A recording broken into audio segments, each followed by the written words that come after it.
Welcome, everyone. This is your friend, the DN What If, here with another exciting fanfiction.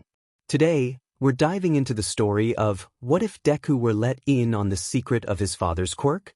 If you enjoy this video, don't forget to hit that like button and subscribe for more fanfiction content just like this. Now, let's get started with the fanfic. Izuku was a lot fitter than the majority of his classmates. At 13, the only one who could hold a torch to him was Shudo, and he really didn't count because some of his workouts were even more intense than what Izuku had to do. In most things the other boy was his equal. In everything else they were pretty nicely halved on who did better.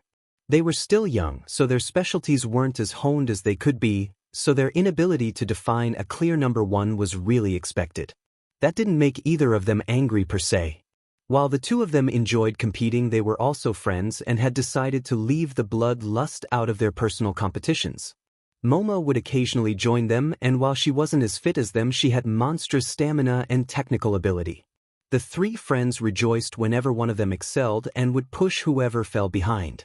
But as much as he loved his friends, there was a dark seed in Izuku's heart that he dare not share. While they grew alongside him and saw the three of them standing together, Izuku would look forward with so much uncertainty he'd tremble.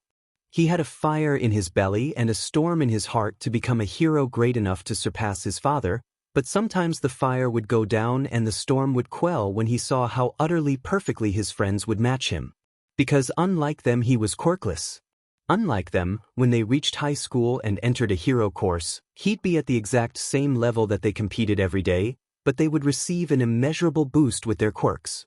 He was so proud of them, he knew they would go so very far and be great. In Izuku's dreams he was standing right next to them in the spotlight. But the reality of his situation had started bearing down on him more heavily when he started PBRY. The kids in his class were changing in accordance with their quirks. One of the girls in his class had a minor strength augmentation quirk, and her shoulders and legs had really grown to sustain her ability. A boy who possessed a stretch quirk was becoming lean and wiry, almost a caricature of lanky limbs. He was in his second year of middle school and had been 13 almost 6 months when his father started him on weight training. The two of them had spent an entire Monday workout session finding out what muscles could handle what weight and for how long. Now that he was firmly in what his dad called the bloom of youth, he could begin building more muscle. So it wasn't like Izuku wasn't growing either, but he could hear them saying, "Oh, look at All Might's kid. He's gotten a lot buffer, right? I told you he was just like his dad," and so on. Shudo had mentioned it in passing as well. He had asked if the level of his augmenting quirk relied on cultivating muscle. Izuku wanted to scream, "I'm quirkless," but couldn't, and just shrugged and said, "My dad just thinks I should build muscle now that I can." The other boy had nodded and moved on, and Izuku wanted to cry because everyone thought he was going to be so great. He wanted to be amazing, but not in the way they were thinking. He tried to keep convincing himself he'd make it to his goal by telling himself his dream was in his grasp, that he was going to make it, that he could stand with the rest of them. Izuku cried one day when he'd found himself looking at Deveron's sister high school's entrance exam requirements for general studies. It was a bad day for him. All Might had found him crying in his room looking at the web page in tears and called his mother. They both did their best to comfort him. They told him he could be a hero if he wanted. They told him the same things they had been telling him since he was 9, and Izuku had almost screamed through his tears that he didn't want to be just a hero, that he wanted to be the greatest hero of all. It was getting harder and harder for him to convince himself he could make it, and he wondered if he'd have ever had this problem if he was still that friendless little boy that lived with his mom in a middle-class neighborhood and was bullied by his neighbor. On good days he hardly thought about it and was able to just look at his bracelet that he'd had for ages. He'd gotten an extender for it so he could still wear it, and it was enough. The platinum chain with a simple platinum plate that had a ruby and sapphire embedded in it, one on each end, with engraved text that read, "I am here." He'd been mocked for it when he was 8 and had just returned from a summer visit to his father. They had said it was cheap and stupid. But his dad had it made for him custom to remind him that no matter how far apart they were, he'd be with him in his heart. It served to ground him ever since, but now its ability to help was growing weak in the wake of his feelings about the future. Izuku had ended up saving UA's entrance exam days for general studies bookmarked. Even if he still had more than a year and a half to think about it. He'd still have a chance during the sports festival if he applied to general studies. He didn't think anything could change what he was feeling. Until one day something did. He'd finished his normally scheduled Wednesday legwork and was doing his cool-down stretches when his father spoke up from his place on the stool nearby that he would watch and instruct him from. "Izuku, what do you think being a hero is?" He had to stop a moment and look at his father. The number one hero, All Might, sat in his true form with an expression on his face Izuku barely recognized and suddenly felt he was being tested. Because his father hadn't asked him that question in years, Izuku took a moment to gather his thoughts and calm his sudden nerves before replying. Being a hero means putting yourself on the line for those who need help even if they don't cry out for it. Izuku concentrated on his dad's reaction. When the man closed his eyes and smiled a gentle and happy smile, he felt a wave of warmth and happiness fill him. The man then asked, "What do you intend to do if you get into a hero course? Most of them will be miles ahead of you with their quirks, you know." Izuku nodded. He could feel all his emotions welling up and replied, "I won't know unless I try though. I could be the first quirkless hero. I just want to be the greatest hero, like you. I know it might seem silly, but I just want to help people and make them feel safe with the smile you've given me. And if I can't make it into the hero course, I'll apply to UA's general studies. If I can make a showing at the sports festival, I could still have a chance." Opening his eyes, his dad smiled approvingly before he continued speaking. "I'm so proud of how far you've come, Izuku. You have the potential to be greater than me, I think." Suddenly he was feeling incredibly embarrassed. If that's the case, it's only because you've taken so much time to train and nurture me. I'd never have gotten here if you didn't bring up training and weren't so dedicated." The man shook his head, but his smile remained. "Izuku, you have worked hard to get where you are, and never forget that. Just because you know how to do something doesn't mean you'll automatically put your heart into the action. You've gotten where you are from your own efforts, never forget that." Not willing to argue, he just nodded and accepted his father's words. But he was still unsure. He knew what others, like Shudo, were capable of. He wished he could say, "I can stand toe-to-toe with them," and mean it 100%. Technically, Toshinori had been planning this for months, years, if you counted the discussion they had which began Izuku's training. To make sure they met the qualification that Inko had given at the outset, even now he didn't think Izuku was quite ready. But even now Izuku wasn't quite up to snuff, but he'd just started proper weight training. In a couple months, though Izuku would be turning, he was old enough to start a routine to quickly amass the muscle he would need. It was like everything Izuku had been doing was a primer for this moment.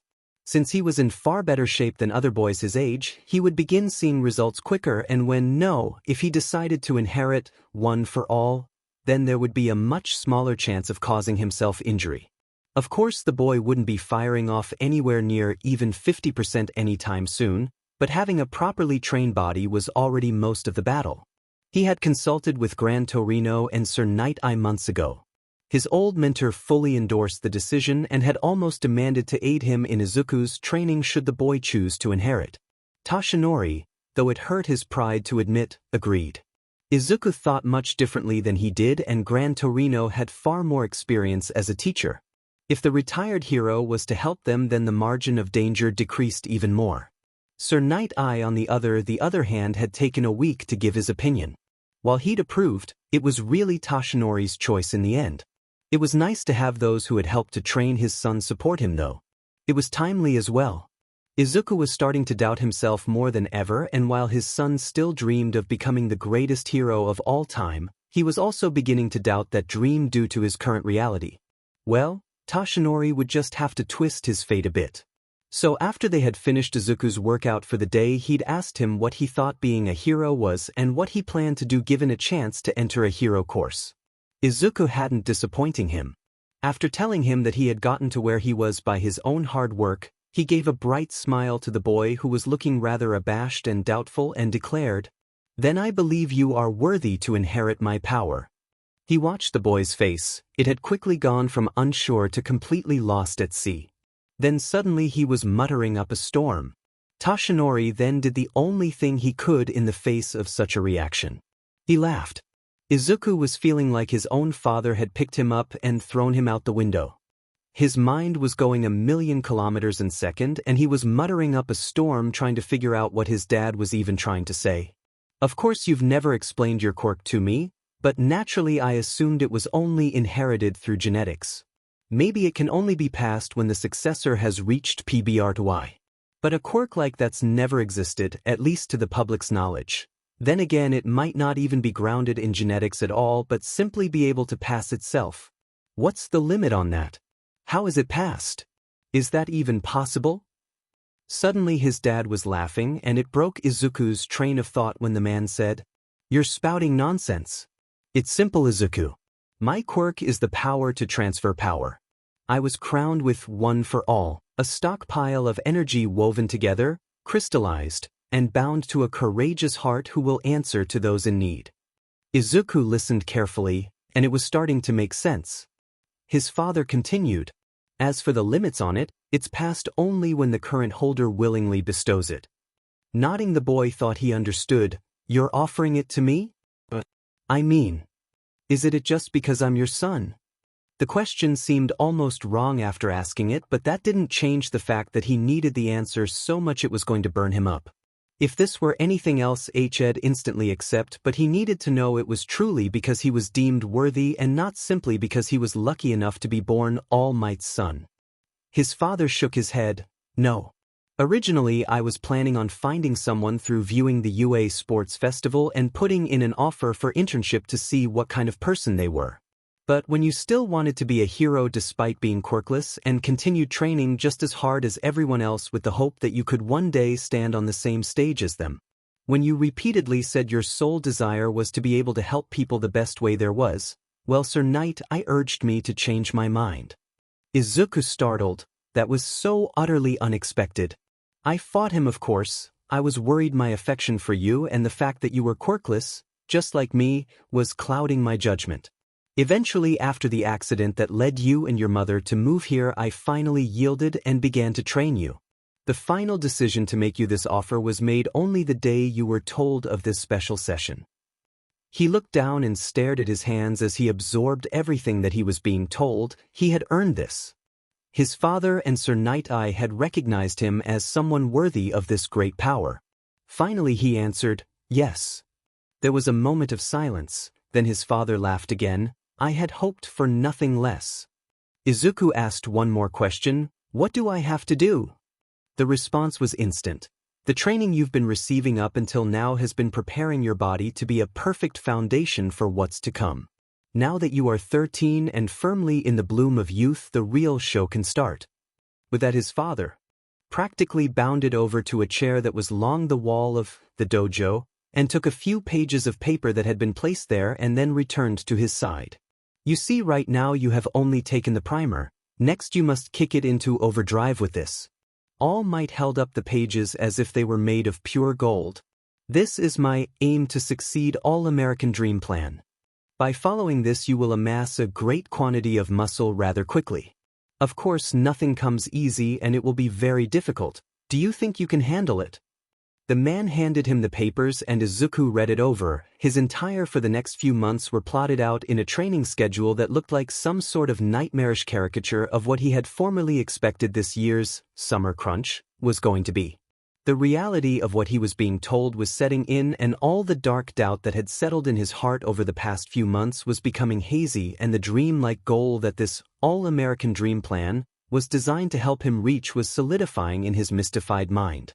Suddenly, he could feel a sea of lava-like warmth and hope bubbling up inside him and overflowing. The tears that he'd been holding back were finally pouring out, and he was sobbing uncontrollably. I can stand with them," he shouted through tears. A large hiccup burst forth. "I've always had to work harder than them. But now if I just push a little further, I have a chance." His father drew closer and placed an arm around Izuku's shoulder as he trembled and cried, "I'll do my best with everything I've been blessed with." Shudo had always known his life was a mess, but really having two friends to compare it to was helping him put things into perspective. For a while he took comfort in thinking the only abnormal part of his life was his but whole of an old man.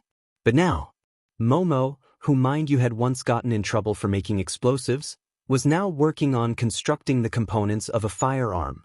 Her parents and All Might had made some phone calls and she was spending her Wednesdays at the police academy to do so in a controlled environment. Izuku was starting a training regimen that had crawled its way out from hell and murdered the training units Shudo had been given during his summer crunch, and then proceeded to dance on the grave of said units. Shudo was starting to think that maybe all of their lives were a bit screwed up and his wasn't as normal as he had thought. There were 2 kids in his class that were also aiming to be heroes. That was strange to him because it had taken a year and a half and them declaring their goals when they were discussing their futures in class for him to even find that out. He and Izuku had paid them a bit of attention after that to see if they were worth befriending. Since the schedule of one in training to be a hero was rigorous and time-consuming, they were always on the lookout for potential friends. But quickly it became apparent to them that all the preparation they did was talk about it. After school they would go out with their own group and go to the arcade and eat out. They led the same lives as everyone else in the class. That led Shudo wonder if maybe their trust trio was working a lot harder than everyone else that had dreams for a hero course. One hangout Sunday, while they were at a cafe, he even asked, "Do you think anyone else does as much work we do to get into UA? We still have more than a year and a half, but we kind of talk about it like it's soon." Izuku and Momo both sputtered on their drinks and Momo declared, "A year and a half is soon. Look at Izuku. Look at him. He's gained like 50 pounds in the last couple months with his workout from hell. Give him another couple and he'll really be small might. A year and a half is no time at all." Izuku was nodding emphatically. "She's right, you know. It'll be here before you know it, and anyone who doesn't work as hard as us is going to have a really bad time." Momo then, while cleaning the mess her drink had made, said, "The UA admittance is no joke. Even for people getting in on recommendations, the screening for that is supposed to be really tough too." Thinking on it, he agreed, "That's true. I've just been thinking about how different we live compared to everyone else in our age group, even those that claim to be walking the path to become a hero." Suddenly Izuku was nodding sagely. "Trust me, Shochan. Most kids want to be heroes and think wanting is good enough. Back before I moved to be with my dad, every kid in my primary was saying they'd be heroes. Even the older kids in the neighborhood who were already in middle school would say that." That was also surprising to him. Izuku hardly ever mentioned the time he had lived away from his father, but the other boy continued, "I learned a long time ago that if you're aiming for the top you have to work harder than everyone else. Those kids will all go into hero courses and maybe even do well, but we're shooting for UA and already know the stakes for a school like that. So everyone else is just being lax?" Shudo asked and Izuku just laughed and smiled again. Momo was smiling too. "Not lax. Just complacent? They haven't really considered that a million other kids want their dream as well and only one person can have it." Izuku clarified. He was still smiling, but there was an edge there that Shudo understood well. "That makes sense," was the response he gave and sipped high tea. "I suppose we've been put in a special category simply by being born to the right parents. Because of our birth we've been guided to succeed." Momo was nodding in agreement and he had expected the same from Izuku, but the boy's face was now serious. "Shudo, my dad made it to the top from nothing. He recently told me, you've gotten where you are from your own efforts, never forget that, and it's been hard but I'm starting to accept that I've gotten as strong as I am from my own drive to succeed. So have you, Shochan. No one else can claim your power." There was a warmth of affection for his friends spreading through him as Momo replied, "I'd never thought of it that way. But it's true, no one else did my work for me." Shudo just quietly whispered a simple, "Thank you," but Izuku smiled and his friends both understood all the feeling he put behind it. There was a point that Izuku realized that his life was pretty wild. He's not really sure when it happened, but the knowledge exists now and there is no running from it. Really, when he was 8 and asking for as much All Might merchandise he could because he had the biggest secret ever, he should have been clued in. But still he was 8 and really didn't grasp how crazy and unlikely the whole situation was. He was a bit more clueless about it when he was Izuku's parent had always made sure he didn't tell anyone who his dad was, and at the time it felt like a game. He could vividly remember waiting for his Quirk to show up and trying to pick up whatever he could or pull things to him like his mother. He could remember all the things he'd done but not what he was feeling. But now, working towards the goal that was shining in front of him like a beacon in a storm. He'd never forget the feelings from this time in his life. Izuku was pushing himself closer and closer to his starting line, and it was almost as if he could see his friends in the distance waiting for him. He'd never forget having to work so hard just to be able to stand on the same stage that everyone else had been born on. Every day he was working towards something he used to think was a fantasy. It seemed impossible that every ounce of muscle he gained, he was one step closer to his dream. While it was difficult, it was still doable, so he was still having a bit of a hard time reconciling his mind to the new reality he was faced with. Inheriting his father's quirk was a dream he had lost in a sterile hospital room when he was, but now that dream was renewed. But things were about to get harder. Izuku wasn't on his regimen from hell, as his friends lovingly called it, very long before his father was telling him it was about to get worse. Of course he didn't use those words exactly. One very early Sunday his dad just said, "We're about to go even further. I've found a perfect place for this." Then proceeded to drag him out of bed, make him change into workout clothes, then dragged him out of the house and actually hopped into their seldom used truck. The entire ride his dad refused to tell him where they were heading, and once they got there Izuku still couldn't figure it out. His father presented him with what looked like a trash heap and declared, "You're going to clean this entire beach park." Suddenly he was hit with a wave of skepticism. "Alone? That will take ages. This is practically a landfill." The man laughed and placed a hand on his shoulder before saying, "Today heroes are all about flash and glamour. Heroes were originally civil servants and those who did good. None of them expected recognition. So before you inherit you will perform a truly heroic task." Izuku started at the trash heap anew. He began to see how beautiful the area could be if it was cleared. Suddenly he was hit with a bit of sadness at the sight of what was surely a once beautiful place. "Why is it like this?" All Might sighed. "It seems that this place is a victim of illegal dumping. There are many places like this, sadly." The boy nodded and said, "With my schedule, when am I even going to have time for this?" His dad's reply was quick and sure, "Don't worry quite yet. I've worked on an altered American dream plan and have worked this in. You will be starting this next Monday, and since your school is a bit away you'll only have a few hours at most per day. If you pace yourself you'll be fine, follow the plan, and rest when you need to you'll be fine. It should take you about 6 to 7 months at most. You'll be well into your final term when you finish. Remember you must get no recognition for this, no telling even your friends." Inhaling then letting it out Izuku nodded. That gave him a good amount of time to do this. It was a lot but he had faith in his father's scheduling. "So I'll come here after school then and probably even do a workout here. Looking at the size of some of this stuff, moving it will be a workout in itself. So that's why we brought the truck." All Might was suddenly surprised by the question and it caused Izuku to smile. His rambles never ended that way and it was funny that he could catch his father in a moment when he wasn't really paying attention. "Yes, I'll be bringing the truck on days I can meet you here, but I'm busy so some days you'll just have to place the trash at the entrance and I'll load it up when I have the time." The man smiled then ruffled the boy's hair. "Now let's get started, shall we?" His father then grabbed some ropes that had been in the back of the truck and made his way to the trash heap. Izuku followed, not quite sure what was happening. The man seemed to be looking for something. Suddenly he smiled and bounded towards a fridge that was lying on its side.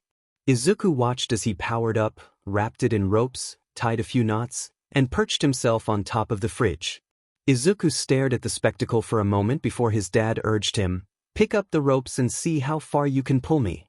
I made them like straps to make it easier." Izuku just gave a dry, incredulous laugh, half humored and half panicked because he actually expected him to do it. "I can haul you or the fridge separately, Dad. Together I'm not so sure." His response was an encouraging, "Have confidence and just try it. Even if you can pull me just a bit." The boy frowned and eyed the scene and lifted one of the makeshift rope straps. "Dad, you weight what? 255 kilograms? The fridge is 114? That's like almost 400 kilograms. There is no way I'm pulling that." Suddenly his father got very serious and said in his normal voice, "Izuku, put the straps on and pull." A chill ran up Izuku's spine at the tone of the request. He hadn't heard that voice come out of that version of his father's face in years, and it made him feel like there was spiders crawling up his back. The dad voice was truly a terrifying thing, so unable to argue, Izuku put the straps on and sighed in defeat.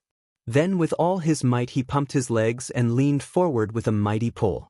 Surprisingly, it budged. Not anything impressive, but he could feel a slight give before it stopped and shoved itself in the sand.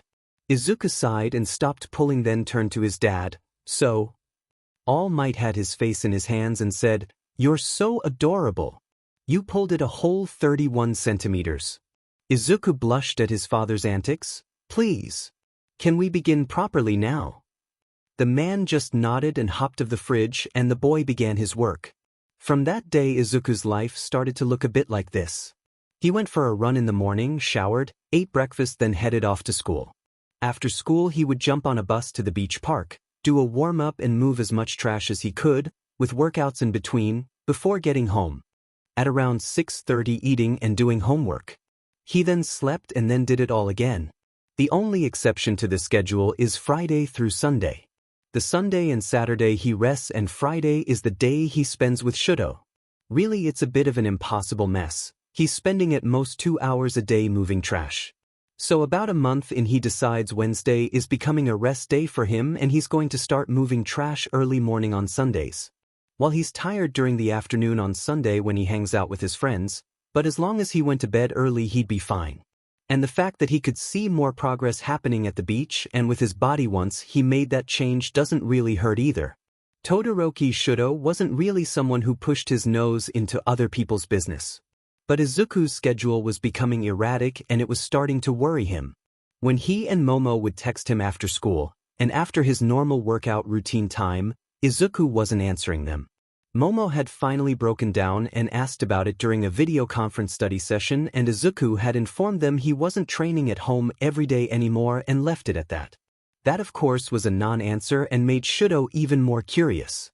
Of course he had no right to be. He kept his own secrets about things. Hell, Izuku was rather courteous to inform them about his training schedules, considering Momo only shared when hers changed, and Shudo never shared any details ever because he knew his father's schedules were ridiculously rigorous and his friends would worry. But Izuku was one to overshare when it came to these things, and the fact that he wasn't sharing at all was bothering him. The only reason he hadn't said anything was the fact that Izuku was still holding up as well as before when he just had the regimen from hell. Besides, he had all the confidence in the world that All Might was taking care of his friend. His own status with his father was the same as ever. Shudo barely spoke to him anymore. Apparently Enji wouldn't talk to him unless it was to argue. So Shudo avoided Endeavor altogether, and it seemed to be working for the most part. Fuyumi had apologized for telling their father about his friends, and Shudo had just forgiven her. It didn't mean he'd be trusting her with anything important, but she seemed relieved and still made him breakfast on the occasional morning when she was up for it. She was still trying to get him to open up, but he didn't think that would ever happen. Still, she held out, and he had to give her some credit. He only ever saw his brothers when they were out in the garden, and he was shutting his window because their noise was disturbing him. During the week he mostly looked forward to after school when he and his friends would text each other, or their video study sessions on Wednesdays. Those things made him feel less alone and filled up a void that had been growing in his heart for some time. Of course, his favorite thing of all was Sundays, when he could walk with Momo in the mall and Izuku would burst forward at something he'd seen and wanted to share. He could feel like he was just Shudo and everything else fell away. Still, he enjoyed all the times he spent with his friends, like today. It was a Friday, and they would be riding the bus together to Sir Naitai's agency to borrow his obstacle course and practice their hand-to-hand combat. So, when the school day was over, they made their trek across the school grounds to where the buses waited them. He was glad that no one ever really stopped them. Their first few months were awkward in that everyone had fawned over them for a bit. But after that they'd relegated to whispering about them and treating them like they didn't actually exist. Shudo wondered how he would have made it through middle school without losing another part of himself if it wasn't for Momo and Izuku. The two of them rode their bus and contentedly chatted about homework and their plans for the day. It was a routine that Shudo was used to, and they would even text Momo things on occasion during their ride. When they reached Nightie's agency, they both waltzed in. They were regulars and weren't given any hassle, except for the customary security check. They were left alone. After changing, they began their warm-up routines. What surprised him, though, was Sir Nightie entering their small corner and smiling at them before approaching. The hero never watched them, he only ever approached them to tell them they couldn't work out in the obstacle course for whatever reason, so that's what Shudo was expecting. But no, Nightie came to them smiling but sighed. Both boys stopped their workout to give him their attention when he finally spoke. Todoroki, Izuku, I don't want to interrupt you for too long, so I'll cut to the chase. I've decided to take on a UA intern this year, and I don't think I'll be able to care for you two sufficiently and train him at the same time. As the words registered, Shudo's heart was speeding up, and he felt like the world was crashing around him. Still, Nightie continued, I know this is sudden. I wasn't planning on this, but I saw him during the sports festival and I had snatched him up. Shudo looked to Izuku, who was looking surprised but was nodding slowly. He then smiled. Sure thing. Can't wait to meet him, uncle. Nightie just smiled. He reminds me of you a bit. If I'm wrong about him, I'll allow you two to continue to come. The other boy shook his head. Your feelings tend to be good, so I doubt you'll take us back. And with every word they were saying, Shudo was flying farther from reality. Luckily, Izuku noticed and reached out to him, touching his shoulder gently. The touch grounded him, and Shudo finally breathed. He hadn't even noticed he wasn't, and said, I hope your internship works out. Nightie nodded and said, I've made the obstacle course extra difficult as a bit of a last hurrah for the two of you. Both boys nodded and thanked him, and after a bit more small talk he was leaving, and Shudo felt like he'd taken a part of him. Izuku turned to him and smiled. Well, I guess this means whoever wins today takes it all for now, right? Shudo shook his head. I don't like this. His friend's expression softened. Oh, Shochan. We can always spar together somewhere else. But he shook his head. Your training schedule has gotten more intense, and you could use the extra day for whatever you've been doing after school. Once Endeavor hears I'm not coming here on Fridays anymore, he'll fill up my unit and I'll go back to how it was. Suddenly he was pressing his hand to his own cheek. It felt like everything was crashing down. Izuku was getting too busy for him, and no doubt Momo, who had always been closer to Izuku, would soon follow. He felt like he was curling in on himself when suddenly his shoulders were grabbed firmly and he was jolted from his thoughts by Izuku's voice. Hey, it will be fine. We see each other every day and we still have Sundays to hang out, Shochan. It will be fine. We'll be okay. Breath, Shochan. He inhaled sharply at the prompt, then exhaled. Izuku's hands never left his shoulders. I didn't realize how much my schedule was affecting you. I'm so sorry. Izuku whispered, and Shudo shook his head, but the boy went on. I know you don't talk to anyone but me and Momo. Momo doesn't know that it's my fault, Shochan. I haven't been paying enough attention to you, so I'm sorry. Finally he found his voice. It's not your fault, Izuku. It's not your job to take care of me. I'm fine now. I just have to get used to this. Izuku shook his head, then seemed to grow determined and said, We're getting into UA together. It's only for a little while that it will be like this.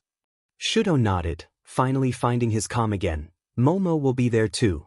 With our last names we'll all probably be clumped in the back. Izuku laughed. We'll be the weird, heroes, kids in the back, that make jokes about accidentally blowing up a garden wall. A laugh bubbled up from his chest at the image it put in his head, and Izuku once again said, We'll be okay until then. And Shudo had to agree. When Momo boarded her bus home on Friday, she found a couple of messages on her phone. Izuku, apparently Uncle Nightie is taking on an intern and can't have me and Shudo anymore. New schedule means the end of Spar Friday. Shochan, I'll be fine. No. Sigma, maybe me and Shochan can do something together while Izuku is busy. Shochan, that sounds fun. Maybe we can have an extra study session. Emo-chan, yeah, that sounds great. Let's do it next week. We can talk about it more on Sunday. Shochan, sounds good. Izuku, yay. That sounds fun, you guys.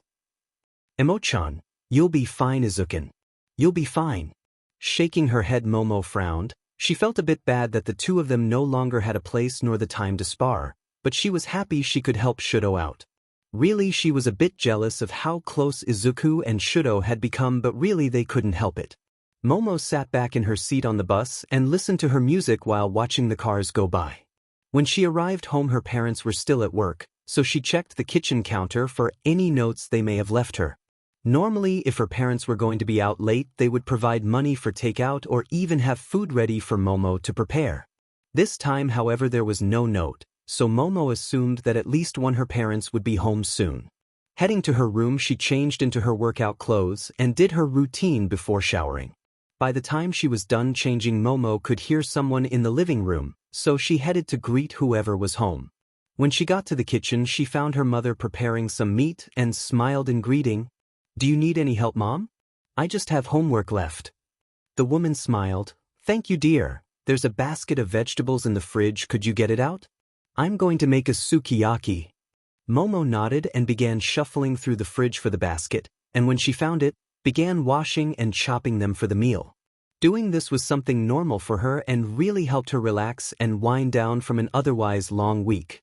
While she still had one more day of school, it was still the end of the week and it was her rest day. So to her, it didn't really count. It was nice to take it slow and spend some time with her mother at the end of the day, and filled her with a sense of contentment. Momo began humming a song she didn't know the words to and soaked up the atmosphere. While slicing the beef, her mother asked, "Any plans for the weekend?" Mom thought for a moment as she chopped some mushrooms, then replied, "I want to go look for some dresses after school tomorrow." The woman frowned. "You know I don't like you going shopping alone." Momo held back a sigh and replied, "I'm going to see if Izuku for Shochan want to come with me." Her mother stopped her slicing and turned to her, and Momo felt tired suddenly. She loved her Momo and they got along, but it felt whenever her friend were brought up it became a tug-o-war and she really shouldn't have said anything at all. "I don't see why you can't go with a girl from your class. What about that Ando girl? You've known her since primary." Continuing to chop her vegetables, Momo kept herself collected. "Ando and I don't get along and I would rather go with someone who knows my tastes. Besides, I don't think anyone would want to go with me if I asked tomorrow suddenly." It was a bit of a twisted truth. Shaking her head, the woman sighed. "Okay, well, what about Sunday? Any plans then?" Momo was beginning to feel like they were going to argue about her friends again. "Sunday we're just going to hang out like usual." She nodded and gave a bit of a forced smile. "I was hoping you'd have made more friends by now, Momo." Momo sighed and tried to change the subject. "How was work?" "It was fine. We had a pretty quiet day overall." Her mother sighed and shook her head before replying, "Your father should actually be home soon too. He doesn't have too many cases to wrap up." She just smiled and said, "I'm glad. You two have been pretty busy recently." Then just kept chopping vegetables. The woman went back to slicing her meat. "We're fine, you don't have to worry about us." When her mother finished, Momo quietly put her vegetables into the sukiyaki pot. Finally, when the sukiyaki was cooking, Momo brought her homework out and began working on it at the kitchen table. Her mother took out her laptop, seemed busy with whatever task she had set herself to when asked about what Momo was working on, and helped with a few problems. Momo did her best not to heave a sigh of relief. She couldn't even begin to describe how grateful she was that her mother hadn't begun lecturing her on her choice of friends again. It was a subject the two of them did their best to avoid. Sometimes Momo wondered what her mother really thought about the Yagis. The woman talked about Inko like she was God's gift and held as much respect as any hero did for All Might. Sometimes she'd even express concern that Izuku had too much on his shoulders. But for some reason it was difficult for the woman to understand that Izuku and Shudo were her best friends and they talked about everything and nothing with her. They even asked her about how she made things when it was something as mundane as a toothpick, and they did it with enthusiasm. The two actually cared. Izuku shared his notebooks and Shudo was always there to talk. Momo wanted to say that they were the only people she could even fathom opening up to right now, that how was she going to say that her best friends were Izuku and Shudo, and please don't you dare even ask them about their dads? To anyone.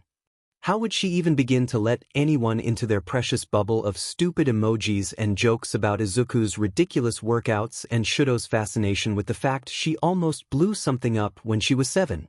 And it wasn't because she didn't like the idea of new friends. It was because no one seemed quite good enough to share all that with. And she'd given her reasons 1,000 times, but her mom was no longer accepting them. Suddenly the woman asked, "So what are you building now?" Momo felt a bit wary at the sudden turn of their conversation and said, "I'm still working on gunpowder and basic firearms." Her mother nodded and turned back to screen. "That's good. I'm glad. How are you doing? Anything you're having trouble with?" The girl nodded and said, "The gunpowder is still kind of difficult and takes me a while to make, but I've pretty much mastered the metals I need." She was met with an approving nod. "I'm so proud of you. You know that, right? No matter what you may think, your father and I think you're amazing." She felt a lot of warmth from the comment. Momo knew they were proud, but it was nice to hear. "Thank you, it means a lot to hear that, Mom." Her mother really did her best, she supposed. They just had a hard time understanding each other. She just wished that she'd apologized once in a while for acting like her friends weren't good enough for her. When her father got home, they ate dinner and she went upstairs to her room and opened up this trust trio. "Emo-chan, Mom still wishes you were girls. Also told me to hang out with Ando. Izuku, you, sorry that's messed up. Sho-chan, why does she want us to be girls? Emo-chan, she thinks if I have a magical friendship with a girl I'd discover the meaning to life and realize that I'm just pretending to like the things you like to look cool. Also she thinks I like one of you guys and want to date you." Shogun, that's... Izuku, it's okay, Sho-chan. It's okay. Emo-chan, it kinda ruined my night, but I will prevail. Izuku. Sho-chan. Emo-chan, I'm just glad she hasn't told me not to hang out with you guys. Izuku, I don't understand her. Her and Mom get along. Don't ask me. I don't get it either. Sho-chan, it sounds frustrating. Emo-chan, it really is. Sho-chan, what does your dad think? Emo-chan, we don't really talk anymore. He kind of thinks since we're both girls my mom knows what I need. It's frustrating because she's complaining about you guys, but she has no idea what you even mean to me. Izuku, oh Momo. You mean a lot to us too. You were my first real friend and I'd be a totally different person without you. Sho-chan, that's really rough. I don't really know what to say. Haven't you and Izuku been friends since you were 9? Did it bother her then? Emo-chan, yeah we have. Izuku, no Sho-chan. But a lot was going on then and now she probably wishes she'd done something. Emo-chan? What are you talking about? Izuku, don't worry about it, Emo-chan. It's just, I can't talk about it. Emo-chan, that's fine I guess. But if something was going on back then, I can't see why she would have just ignored the fact my friend was a boy. Izuku. Izuku. A lot was happening and I was just moved from my old school where I was bullied and put into a really hectic situation. And since I know what was happening, trust me I wouldn't be surprised if. It was enough for her to overlook the fact that I was a boy. Sho-chan, I am very intrigued about this a lot, but I'll ignore it since you asked. Same. Izuku, I feel like it's my fault that you're arguing with your mom. Sho-chan, no. Momo kept you around so it's still her choice. Izuku, kept me around. Emo-chan, haha. But Sho-chan is right. It's 100% my mom. Izuku, okay. I just feel a bit guilty is all. Emo-chan, well don't. Sho-chan, so what brought on the conversation anyways? Emo-chan, right. Thanks for bringing us back on track. I'm going shopping after school Saturday. Do you guys want to come? Izuku, can't sleeping forever that day. Sho-chan, yeah I can go. Izuku, get your rest.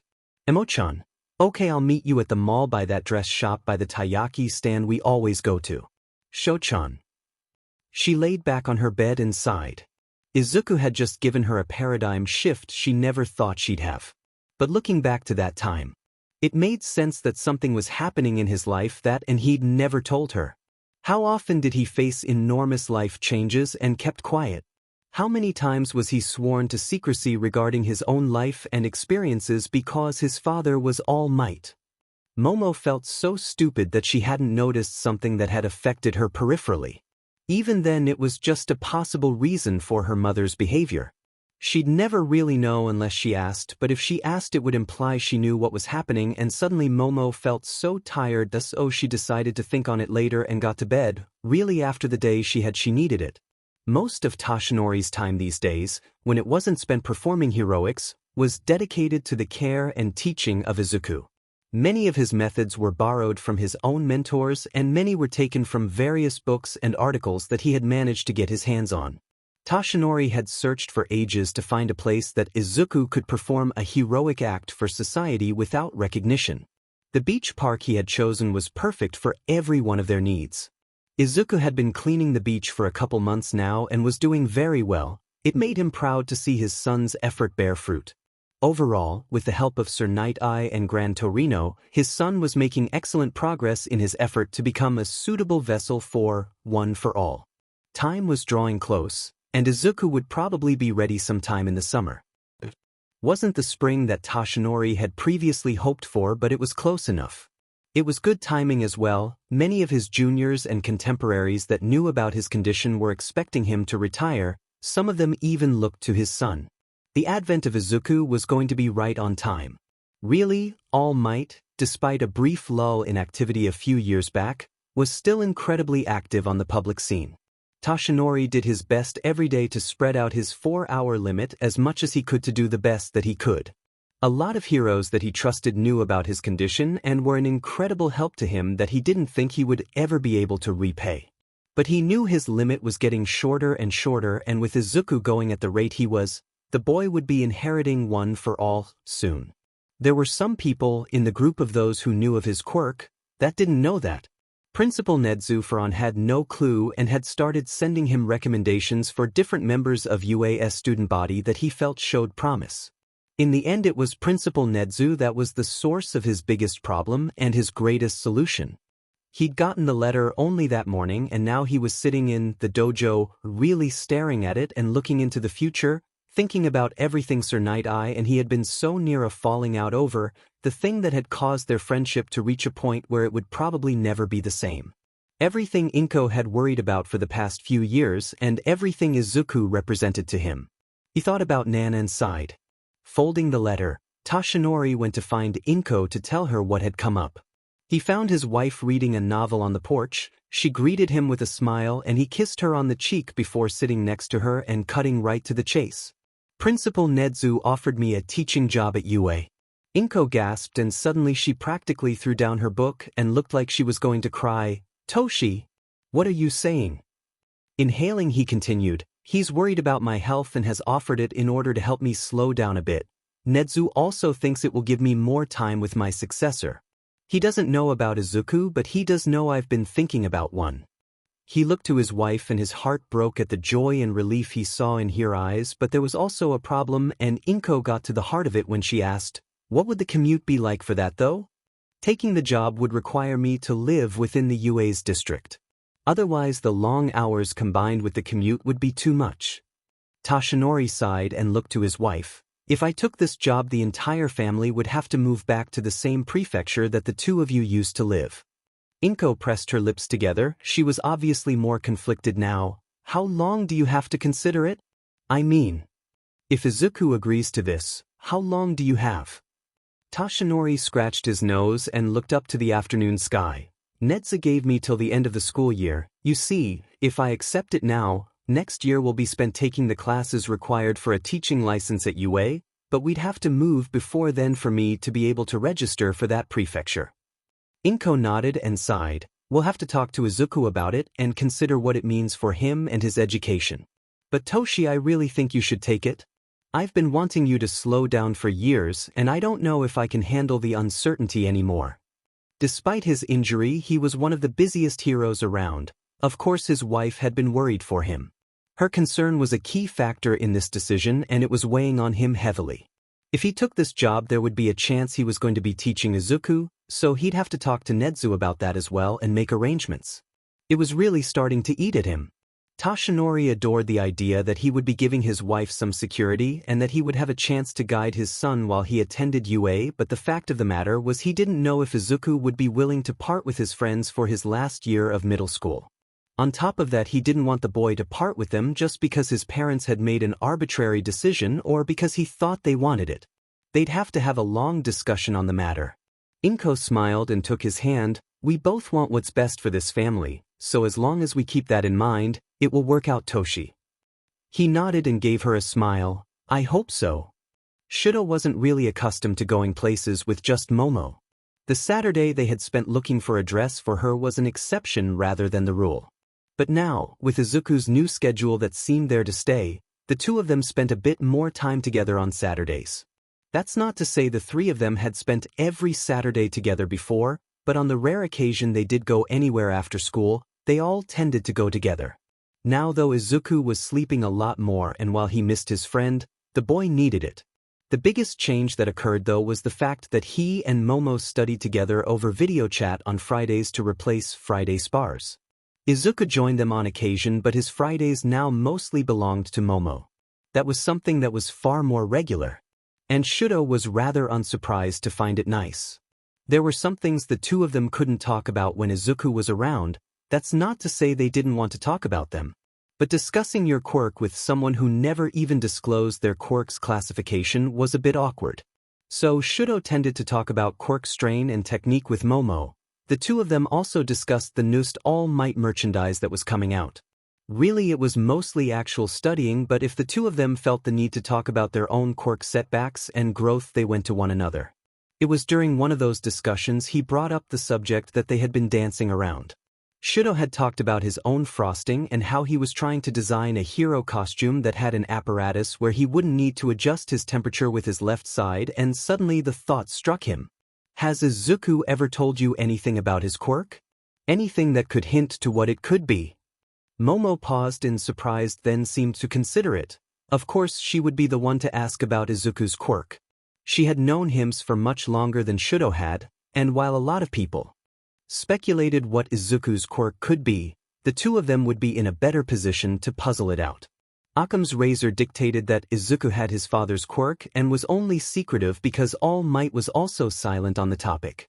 While Shudo believed that too, there was still a part of him dying for confirmation. Momo finally replied by shaking her head. Anything he might have said would have been back when we first met. I've probably forgotten it by now. Shudo frowned and she laughed a bit. You really should let it go or just ask him. Why does this mean so much to you? Really, it was hard to put into words. Momo had inherited a nice combination of her parents' quirks, and it really carried no baggage with it. If Izuku inherited his father's power, then maybe Shudo could ask him how he did it. Then maybe he'd understand. I think that I'd understand myself better through Izuku if I knew. He's so passionate about my left side. I feel like knowing what his quirk is would change the meaning of his words somehow. Momo frowned. Shochan, the only way you're going to get that answer is asking him yourself, and I can't even begin to tell you what he'll say. Maybe you shouldn't try to understand yourself through him? I don't think it's a good idea. Shaking his head, there was suddenly a burning sensation in his throat. I'm not trying to compare our fathers or even our situations. I can't explain it, but I'm missing something, and maybe if I knew. He suddenly stopped because he really didn't know what he was looking for. After all, it's why he needed to know in the first place. Momo smiled and said, Shochan, just remember not to compare yourself to him too much. It's not good to compare yourself to anyone too often. Of course she was right. Whether measuring yourself against someone weaker or stronger, he knew better than anyone else that kind of behavior could lead to unsavory feelings. I know. For Izuku, the cleaning of the beach park was going faster than he thought it would. Really, he was constantly exhausted, and every Saturday he was practically dead to the world, but he was almost halfway done and right on schedule. He was practically buzzing in his excitement. He could practically see his goal being accomplished, and he did his best to remind himself that halfway wasn't actually done. Otherwise, he may have climbed onto the nearest building and screamed at the top of his lungs for no other reason than simply feeling alive.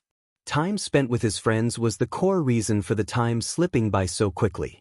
Looking forward to the days he'd spend with them, whether it be on Sunday when they all relaxed and just hung out, or it was a Wednesday video study session. Measuring his weeks in sections really made them pass swiftly. Izuku was doing the last of his homework on the kitchen table while his mother was across from him on her computer browsing through her favorite recipe exchange website, and his father sat between them at what was technically the head of their square table doing paperwork for his agency. In other words, it was a frighteningly normal evening for them. They had all eaten dinner and they were winding down and just enjoying each other's company. Soon his parents would retire to their room and talk or watch a movie. Izuku would then go to his room and look for any news stories he hadn't caught during the day. He found comfort in the routine, but suddenly the evening wasn't so average when his dad cleared his throat and announced, "I've been offered a job teaching at UA and I'm considering accepting. After all, it's about time I've wound down, and if you make it into the hero course here I'll be more capable of guiding you. It will be a secret for now, just until the school announces it." The sudden pronouncement sent a wave of apprehension through Izuku's body. There were several things in that statement that bothered him. "You're not just thinking about it because of me, right? I don't want you slowing down just because you really don't have to." "Izuku." The man sighed and his mom smiled softly at him before he continued, "I really do. If I'm going to give you my quirk, I'm eventually going to be quirkless, just as I was before I inherited it." Izuku stared at his father. There was a bit of a hollowed-out pit in his stomach forming and his heart was speeding up, causing his breathing to increase. "Quirkless?" His sudden outburst seemed to cause the hero some alarm as he immediately responded with a sputtering cough that wound down to a laugh. "I told you so already, didn't I? I was just as quirkless as you are when I was your age." The woman across from him seemed to be smiling, a bit amused at their antics. She decided to explain a bit. "It's why neither of us were really surprised at the diagnosis. It was wrong for us not to tell you. It probably made you feel worse thinking you were somehow an anomaly in the family." As she spoke, her smile had faded and begun being replaced by a trembling lip and softly forming tears. Izuku, feeling guilty, was quick to reply, "No. It was fine." "And no, it wasn't," he father replied. "I should have told you a lot of things sooner, but we're here now. And I'm trying to make up for that by telling you this." Guilt suitably quelled, Izuku remembered the confusion and pain he felt as a 4-year-old and relented. "I'm sorry, go ahead. What are you trying to tell me?" All Might sighed and rubbed one of his eyes tiredly. "There's no easy way to say this. Your mother has wanted me to slow down for a very long time. Hell, Night Eye and Gran Torino thought I should have retired when you were 9. So I'm long overdue for a change of pace, Izuku. Teaching at UA is the ideal solution to the problem. At least it would be if we didn't have to move back to the place you and your mother left. After all, if we move to that province you will most likely have to change schools." There was a sudden stutter in his heart. The information he was getting was going to overload his brain and his hands were feeling clammy like he had some sort of cold fever. "Move." It was a whisper that escaped his lips. "But this wouldn't be until you started teaching, right?" His mother frowned and shook her head. "Izuku, please, you have to understand. Your father is very ill. At the rate he's going in 2 years, he may not even be able to use his quirk." All Might also frowned. "I still need a teaching license and that requires classes. If we wanted to delay the move last minute you would have to transfer schools sometime during the start of your 3rd year. Your mother and I think it would be better for you if we moved after this school year ended and before the next one began." Clenching his fists, hoping that the pressure would calm him, Izuku tried to breathe. "Can't I just commute to Deveron? It would be killer but I could still do it, right?"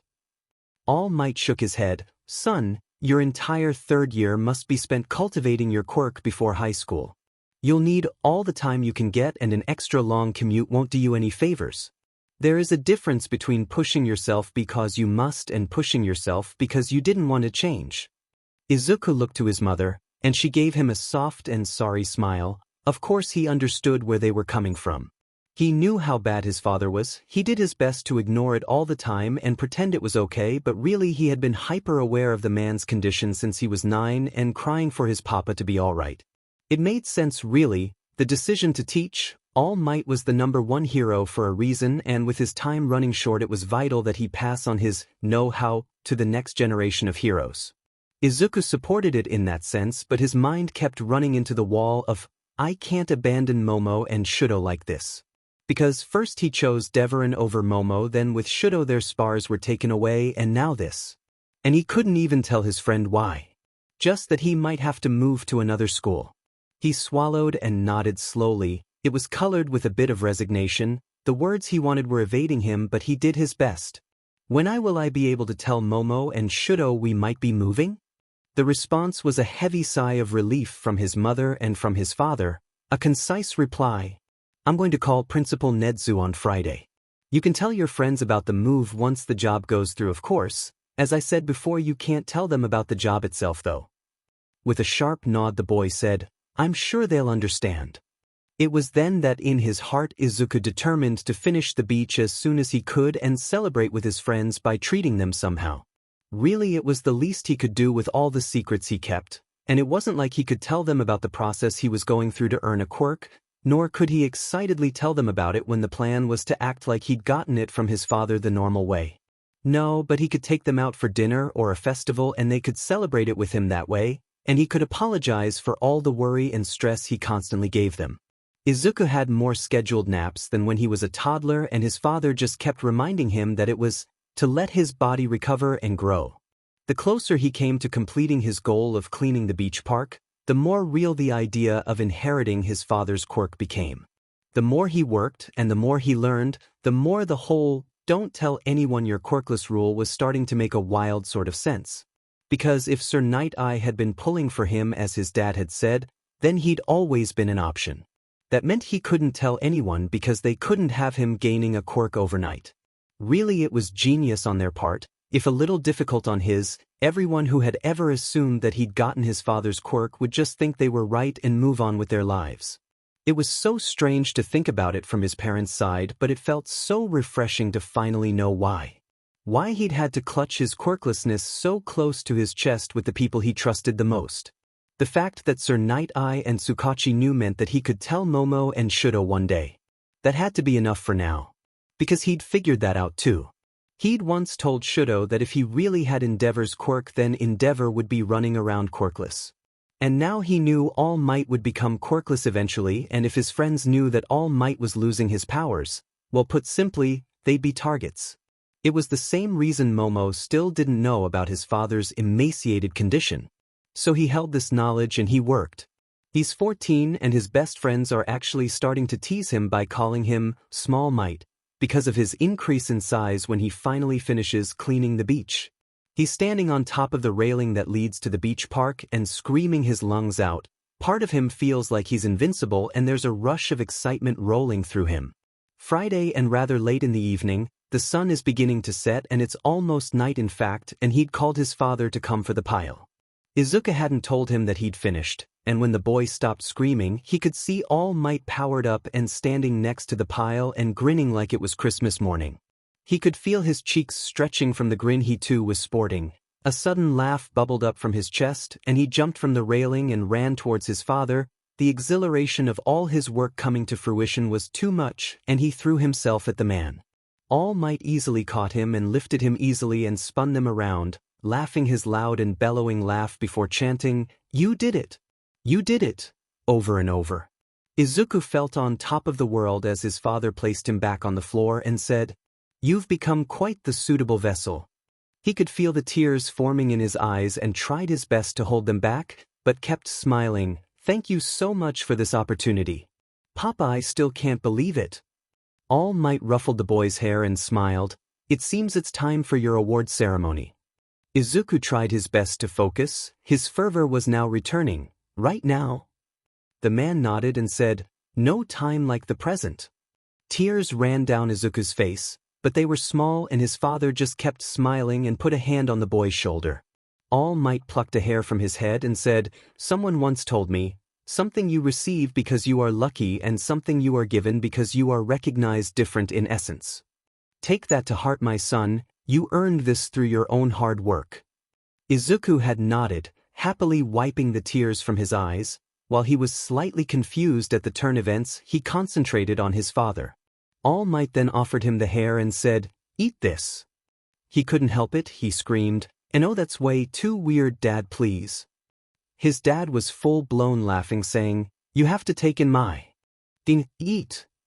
After a small argument of eat and oh, eat, Izuku finally relented and ate the stupid hair. While he tried to get rid of the phantom feeling of the hair in his throat, his father further explained, "We're going to need a way to try it out safely. Tomorrow after school you will meet me at Gran Torino's for basic training." Izuku looked up suddenly in a rush of confusion. "Isn't that a bit shady?" His father laughed again. Gran Torino lives in a more sparsely populated area and he will provide a controlled environment for you to learn how to exercise the amount of control a child who has just manifested should possess. The next year or so you will have to gradually learn to utilize it in everyday life just as every other teen your age can. We aren't above the law, so we can only really utilize techniques that have been approved of by the government. That made perfect sense to him. He had no idea why he'd even think a little bit otherwise. Izuku was still just towing the starting line now. He looked at his hand, a hand that according to his dad would no longer be quirkless in a few short hours. Suddenly there was a bit of concern that had crept its way into his mind. How do I make sure I don't accidentally discharge it?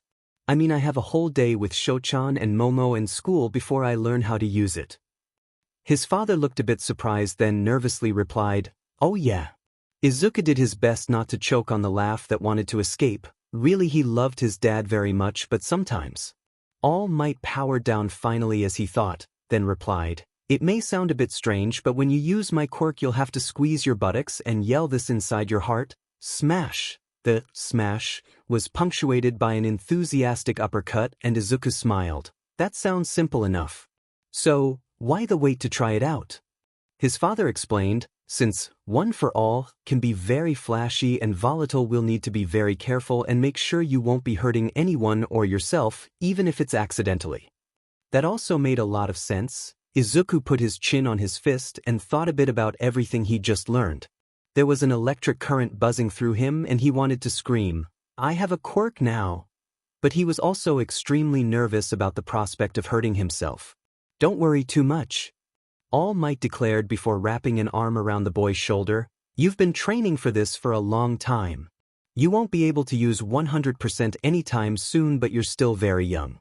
I wouldn't be surprised if you were able to access anywhere between 10 to 15% of One for All." Izuku nodded, trying to disperse the nerves that were starting to choke out his excitement. "If you say so." He was so close now, but he still needed to go a little further. He had to calm down. There was a steadily building excitement that had been growing since he'd first told Izuku about One for All. The only thing that had ever rivaled it was when he had inherited One for All from Nana. Nana had once told him there was more happiness when you gave to others than anything else. He had agreed wholeheartedly with that sentiment. But now, at this moment in his life, he wondered if she meant this very feeling. That handing things over to a worthy member of the next generation was the greatest happiness you could feel. Inko, while ecstatic that Izuku would be given such a boon to achieve his dreams, was rather inconsolable. She declared, "I trust you more than anyone else in this world, Toshi, but I won't be calm until I've seen him use that power safely." He understood her. One for All could have some nasty blowback if not controlled properly, and Izuku was still very young. If he was lucky, he'd be able to access about 15%. So teaching him control would be something they really needed to focus on before he used it at all. As the hero prepared to meet his son at Gran Torino's, he tried to think of a way to explain how One for All worked. Really, Izuku was very smart, but he also had a bit of a hard time understanding certain concepts that weren't laid out for him. Sighing, he looked at Gran Torino and remembered how he himself was trained. No, he really hoped they didn't have to resort to anything that brutal. Toshinori looked to his side and found Inko, his wonderful wife, was all set to go. She would be watching them today and they had to make sure they got this 100% right. He and Inko arrived at Gran Torino's home much earlier than their son. They hoped to go over the lesson plan before Izuku arrived. Gran Torino greeted them enthusiastically, saying, "You're just in time for a snack. So let's eat some taiyaki before we get down to business." Inko smiled and nodded, and Toshinori just accepted that eating taiyaki was mandatory before any type of activity for his teacher.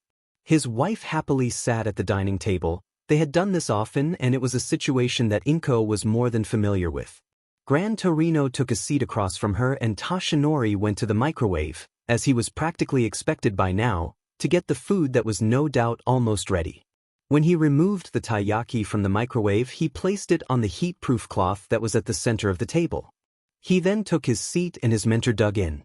Gran Torino was 2 taiyaki down when he finally decided it was time to speak. "Now then, Inko, what do you have to say about all this?" Inko smiled nervously as expected. It wasn't that she was against the whole thing, but she'd made it clear from the beginning that she was worried for Izuku's safety. I'm so happy Izuku has such an opportunity to fulfill his dream. But I don't want to see him get hurt. I know what One for All can do before it's controlled, and I don't like it. Gran Torino, of course that's understandable. But Izuku is at a point where that shouldn't be too much of an issue as long as he'd been given proper instruction. After all, Toshinori never had too much trouble, so I'm sure your boy won't either. The woman nodded. Her hopefulness was rather obvious, but she remained a tad nervous, and Toshinori couldn't blame her. He was a bit jittery himself. You have another location for this planned, right? He asked. I don't know if your house is really a good place for this sort of thing. Gran Torino laughed at his question, and Toshinori felt a bit offended. It had been a valid concern. The retired hero shook his head. Of course, do you think I'm senile? A wave of embarrassment came over him and blushed and scratched his nose in an attempt to avoid eye contact. Well, I was just concerned for you. Inko placed a comforting hand on his and smiled. She was obviously a bit humored by the situation, which caused him to blush a bit more. Really? Gran Torino continued. I have an area chosen. It's not too far from here and we won't be bothered. It's a bit out of the way, but I'm sure that's for the best. After all, the goal of today isn't destruction but control. Toshinori nodded. His mentor had most probably chosen an abandoned building. All Might silently wondered how many favors he called in to be permitted such a thing if that was the case. They discussed what they planned for the day, and before Toshinori knew it, Izuku was at the door. The chills were back at full force, and Toshinori had to breathe and hold his wife's hand to get himself calmed. After Izuku gave his parents the customary hello hugs, Gran Torino fed Izuku some taiyaki, the boy changed into his running suit, and then the four of them were out the door and on their way to Gran Torino's secure location. Once they arrived at the building Gran Torino had allocated for them, Toshinori examined it closely. It was indeed abandoned as he'd presumed, but it seemed sturdy enough and provided adequate privacy for them. Izuku was bouncing up and down as he tended to do when nervous or excited, and All Might smiled and ruffled his son's hair. All right. You're going to need to stretch out before we start. Izuku nodded and began his regular full-body warm-up. Now Izuku, don't be surprised if you can't use 100% of One for All yet. He began. Izuku looked to him from his place on the floor, stretching his quads. Don't push yourself and just do what you can. He looked to Gran Torino and the man nodded once, and Toshinori honestly felt relieved. Admittedly, he was kind of terrified that if he did this wrong the man would get upset, and he really didn't want an upset Gran Torino on his hands. Izuku seemed thoughtful, then changed positions before asking, how do I limit it? That was a good question. It may be difficult to explain that without you knowing how 100% feels. But we don't want to risk you hurting yourself if we have the time to do this right. You really just have to feel it out, focus on an image in your head and use that as a gauge. Izuku was starting to look confused. What kind of image? This isn't really making sense. Gran Torino was the one who replied this time. That's because you've never used it. You'll only really know how it feels once you activate it. That's why this is pretty tricky. If you do end up hurting yourself, we don't have anyone on standby. I suppose we could take a trip to Recovery Girl, but that's only in case of an extreme emergency, do you understand? Izuku finally stood up and nodded. So I'll have to activate One for All, then try to judge it from there? That sounds difficult, but I think I can try. Gran Torino finally left his place, stooped on debris, and joined them, all the time shaking his head. We promised your mother we'd do our best for you not to injure yourself. You're not too far behind the physical condition your father was when he inherited, so if you do get injured it will be pretty bad. Nothing will explode or anything, but broken bones are no joking matter, boy. Izuku nodded again and seemed to concentrate on the words Gran Torino was saying. And while Toshinori agreed it was going to be pretty difficult to teach him control when he hadn't even done it yet, suddenly Toshinori had an idea. Izuku, his son gave him his attention, and so he continued. Do you remember when you were little and I told you that you couldn't use the gym equipment because you might get hurt? And do you remember how careful we were when we started adding weight to find what you could and couldn't handle? Suddenly a light went on in the boy's eyes and Gran Torino smirked. That's a good analogy. We're doing the same thing here. You're going to have to gauge what power level you can handle without hurting yourself the same way you measured how much weight you can lift. Izuku frowned then. Really, Izuku hadn't expected that learning to use his quirk would be easy, and he appreciated that his dad and grandpa were doing their best to prevent him from getting hurt. But they had given him a lot to be thinking about for his first try. The abandoned building they were in was adding a bit to his nerves, and the fact that both his parents and grandpa were watching him made his drive to succeed a bit inflated. The weightlifting metaphor made a lot of sense and had cleared up what they had been trying to describe when they were talking about feeling it out. He knew perfectly well what pushing your limit felt like when it came to weightlifting, and it left a pretty nasty strain on your muscle, so, yeah, he'd like to not tear or strain something. He was starting to get even more nervous than before. What with all the preparation, and his mother, who was sitting on the sidelines in a chair that had been brought to her, was wringing her hands together and was getting worse and worse the longer they took. So, Izuku began trying to puzzle the whole thing out and make sure he understood properly. I'm going to activate one for all, and try to make sure I don't hurt myself by feeling out my limits like I would when lifting weights? Both men nodded. Izuku wondered if they were going to continue with explaining before his father said, "Well, I suppose you should try it out now." Suddenly Izuku was 10 times more nervous than when he hadn't been given any advice at all. Just as he was going to ask how, his grandpa asked, "So which one of us do you want to try and hit?" Izuku jolted at the question, "Hit? What are you talking about? That's dangerous, isn't it?" He heard his father heave a heavy sigh, but Gran Torino carried on. "Well, considering the fact we're trying to keep your injuries to a minimum, it's the best we have. Your father was able to use one for all normally from the start, but his situation was different and he was older than you are now. I'm hoping that if you have one of us as a target, your reluctance to cause either of us any real harm will help you control it on your first go. Of course, once you've used it, control will come much easier. But what if I hit you?" Izuku practically screamed. Of course he was panicking now, then his brain was catching up. "You just said that was the point though." Ugh. He ran his hands through his hair and began mumbling to himself, weighing his 2 options for the test run, and came to a decision.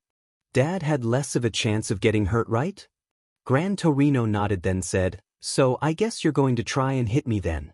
"That's not what I meant." Izuku screeched, but the retired hero shook his head and headed for the center of the room. It was completely cleared and ideal for this. His grandpa turned to face him. "You may have meant to choose your father, but the fact that you think he won't get hurt makes your choice obsolete. You must be concerned that you may hurt me. Don't worry too much, Izuku. In fact, I trained with your dad exactly like this, so I know better than anyone what a good hit of one for all feels like." Finally his father offered words of comfort. "Izuku, if Gran Torino really thinks that he's in any danger, he will move. He will be okay no matter what the outcome is." Izuku tried his best to calm the sudden sickness he was feeling when he turned to face his grandpa, who just called out, "Remember, you're not aiming for destruction, just to get a feel for the quirk." In an attempt of confidence, Izuku strode over to the cleared area that was occupied by Gran Torino and halfway there began to run and ped his right fist back. He clenched and felt a sudden rush of power into his arm. When it began to strain too much, he did his best to let go of and pull back on the power until it no longer hurt, before he screamed, smash, and swung for the retired hero. The enormous amount of pressure and heat in his arm made him feel a bit wobbly. When he swung his arm, he could hear a whooshing noise fill the air. Then suddenly the scattered bits of rock and debris that had been around him were flying everywhere.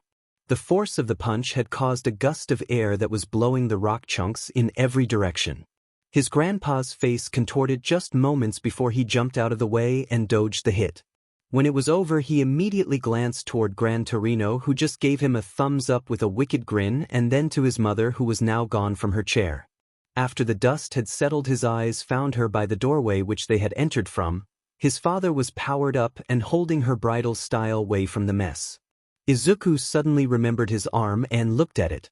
While being really red, it seemed a bit swollen and it was throbbing with heat.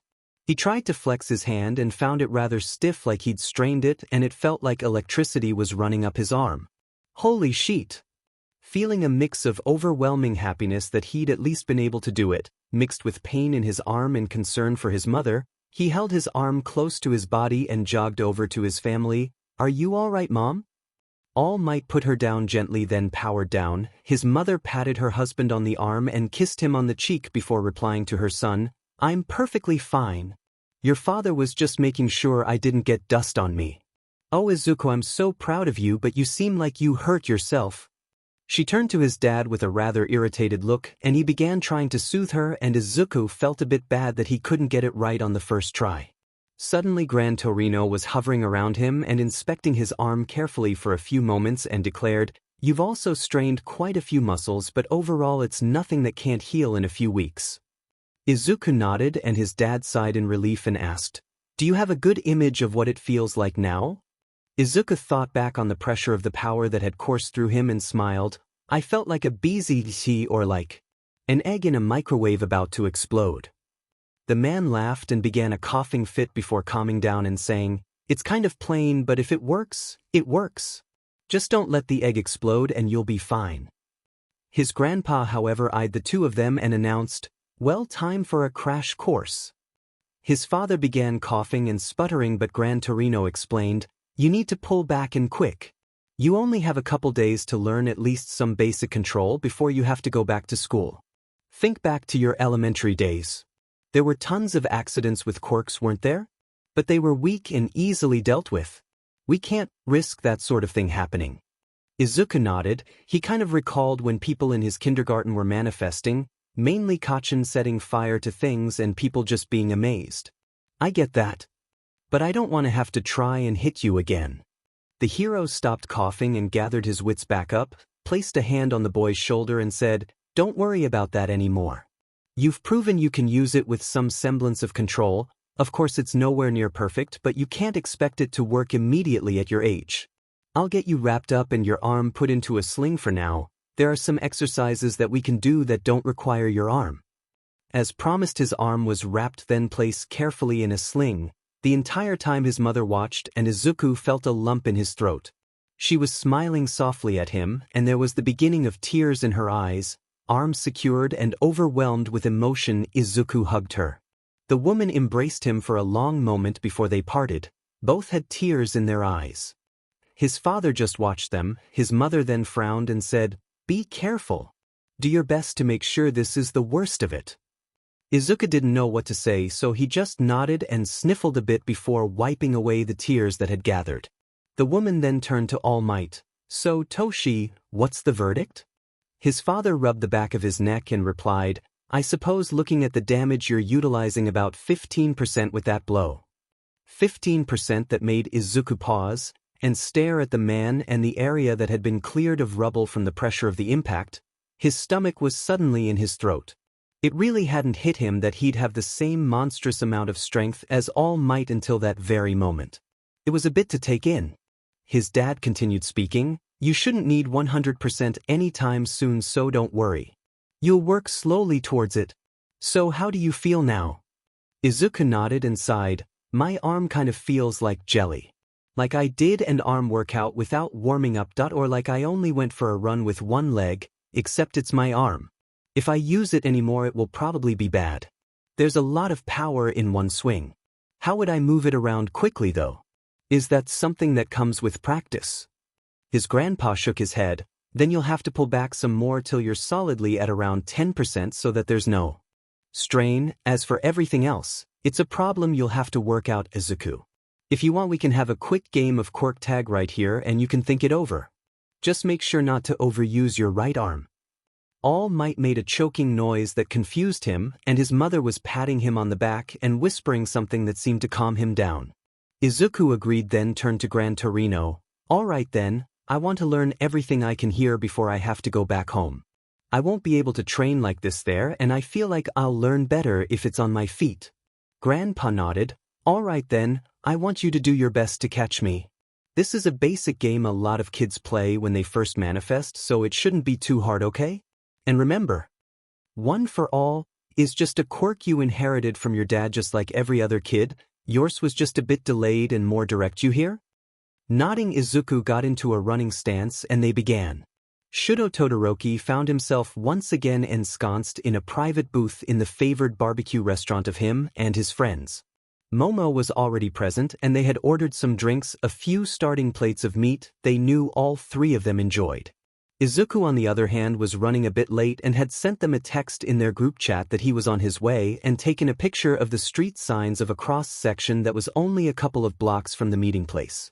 Momo was oozing worry at the fact that in his text, Izuku had apologized for sleeping in.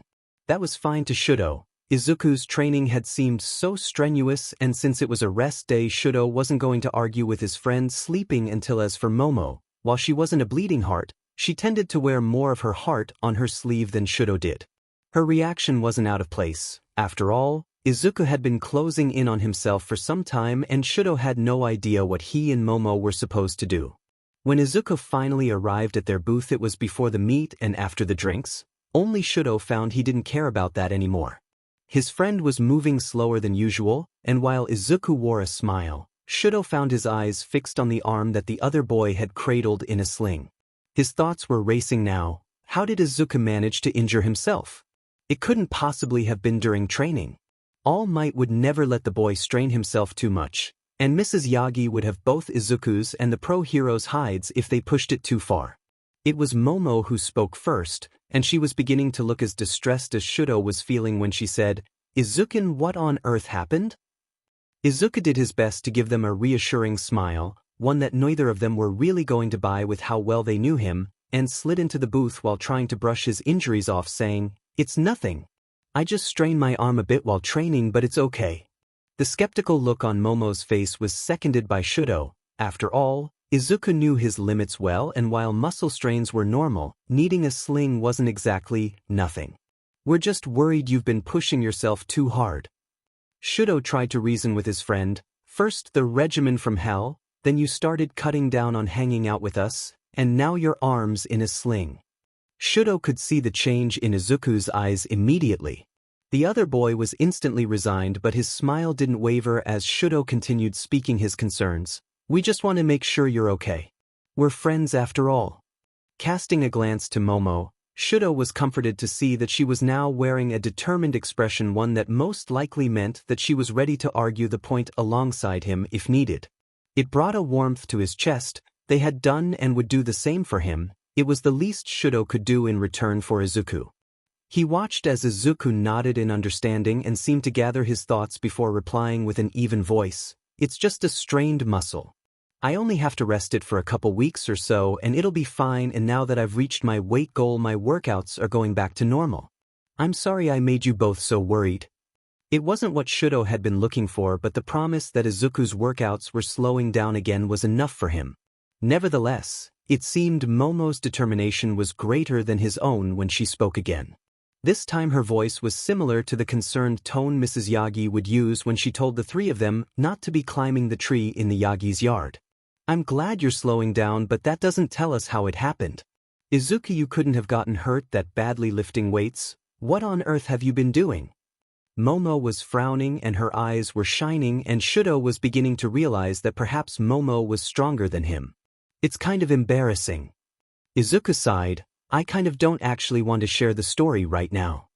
In the thoughtful silence that followed, the food arrived and Shudo's thoughts were just more confused with the confession. After all, Izuku told them about All Might lifting him in the grocery store and nearly dropping him on his head. What could be more mortifying than that? Momo was obviously reluctant to accept the reply, but Izuku's smile finally fell and Shudo watched as Momo finally conceded with, "Fine, keep your secrets, I'll keep worrying though." She then began cooking her meat with the tongs on the table, and Izuku's voice broke as he cried out, "Ema-chan, don't keep worrying. I'm fine." Shudo decided then that it was best to probably try and change the subject. They weren't getting anywhere and it was going to lead to an argument if he didn't act. "Izuku probably just got dropped by All Might again, Emo-chan. It's nothing to worry about, he's sturdy." Izuku looked to him and Shudo gave him a small smile, and Izuku almost looked like he was going to cry before he laughed. "You'll never let me forget about that, will you?" At last, Momo laughed too. "If he's not going to let me forget the accidental bomb, he's not going to let you forget something like that." The atmosphere was clearing again and becoming almost as light as it had been before Izuku had gotten so busy. Shudo hoped that they could get back what they had before. It had almost been a whole year, and whatever had caused Izuku to close into himself was hopefully resolved.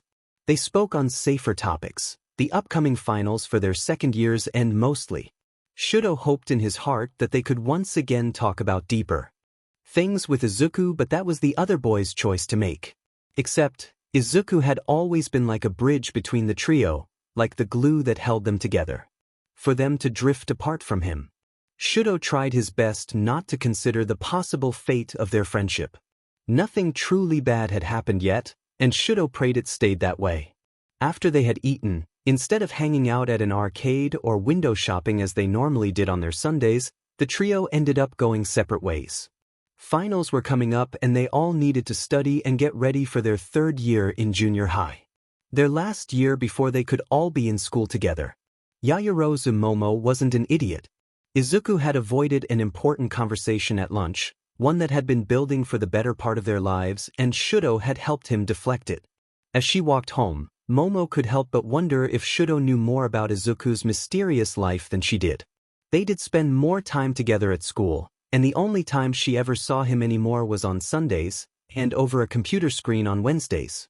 Even then, Izuku would occasionally cancel his plans with them just so he could do whatever it was he did.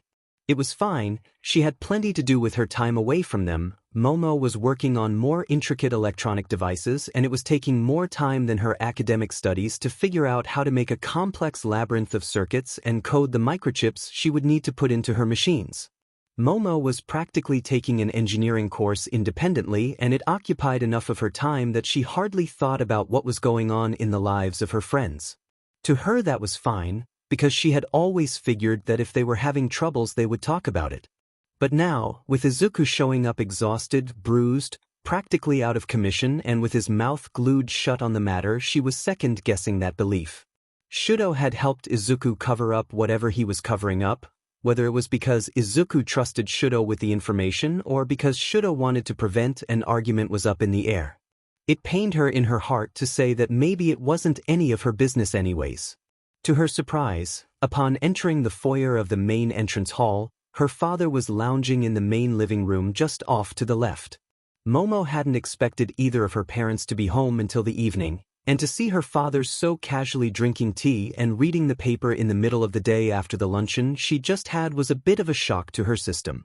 For his part, her father seemed equally surprised to see her when he said, "Momo, you're back sooner than I thought you would be." Normally Momo would just say, "Finals are coming up and we all are taking the day to study," and they'd have left it at that. Her relationship with her father wasn't strained, but it also wasn't exactly flourishing like some people she knew. Perhaps it was because she felt like she had no one else to talk to, or maybe it was an attempt to reach out to him, but Momo instead said, "Izuku's been having a bit of a rough time and I think none of us were really up to more than lunch." Suddenly the man put his paper down and seemed more open than he did before. "Did you want to talk about it?" Without warning, everything came rushing out as Momo practically collapsed into the sofa chair across from her father. "I feel like Izuku doesn't trust me anymore. We used to be so close and now it feels like I barely know what's going on with him now." Her hands were trembling and she felt like such a baby. She could feel the warmth of the tears forming until they grew heavy on her cheeks and fell. Her father just sat there uselessly and watched her cry, all the while looking more out of his element than she'd ever seen him before. But Momo wasn't done yet as she covered her mouth to prevent a sob and continued, "I just want to help. I don't want him to feel like he has to do it all on his own. I don't know what to do." Momo stared at her still shaking hands and tried not to break down further. After a brief moment of silence her father began to finally speak. Her eyes darted up and suddenly there was a pain of uneasiness in her gut. "Yagi is the son of the #1 hero, darling." Her father smiled and Momo instantly regretted saying anything. The feeling grew even stronger when he continued with, "He probably feels like he has the world on his shoulder and, well, he's a young man now and I'm not really surprised that he probably doesn't feel like you can understand him." His voice was sickeningly tender as if he was trying to break an ugly truth to her, like he was doing her a favor saying such awful things. Her silence permitted him to conclude with, "It will be okay, you'll see, you'll make more friends in no time." As if he hadn't heard a single word she'd said, as if this hurdle was enough for her to abandon the first friend she'd ever made.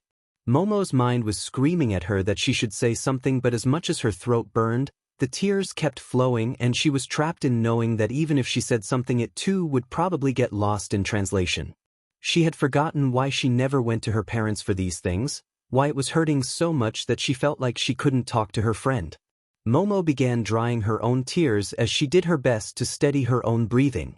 With a new resolve she decided she'd vent to Shudo later. He'd listen, he'd tell her whether he actually knew more or not, even if he wasn't permitted to share the details. So Momo let her father stand and pat her on the head and say, "Your mother told me that you'd been having a hard time since you only had boys for friends, but if I'd known it was so bad I would have stopped it sooner, with acid-laced honey." That was enough to pull her from her own thoughts, and before she could even think she replied, "My friendships are fine, Dad. We just had an argument, everything's okay." He looked skeptical and Momo felt bad for practically breaking down one moment and the next shoving all her feelings down just to comfort her father and make sure he didn't do anything rash. Why she felt bad, Momo wasn't sure, but she'd examine it later when she didn't have a bottled hurricane trying to break out of her chest. Finally her dad smiled wryly and sighed, "Well, if you says so, your mother's always been better at these things after all. But if I find out those boys are mistreating you, I'm going to have a good talk with their fathers. You may be in training to be a hero, but you're a girl. They should know better." Briefly, the mental image of her rather average-looking father trying to scold Endeavor and All Might came into her head, and she clamped her lips together and stayed silent. It was stupid, really, to be thinking about something so childish, but she knew after the afternoon she'd just have it was better to keep her thoughts to herself. Momo rose finally and rushed as quickly as was polite to her room. Silently she swore to herself to never again share herself like that with her parents. They cared for her, they supported her in her path to become a hero, and in an abstract way they loved her as their precious daughter, but they had never really taken the time to actually connect with her.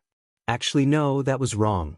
From what Momo could tell, her parents seemed to pick and choose facets of her, and whatever parts they liked were used to build the image who she was in their minds. Everything else about her seemed to be thrown out as unimportant or trivial. It was infinitely frustrating.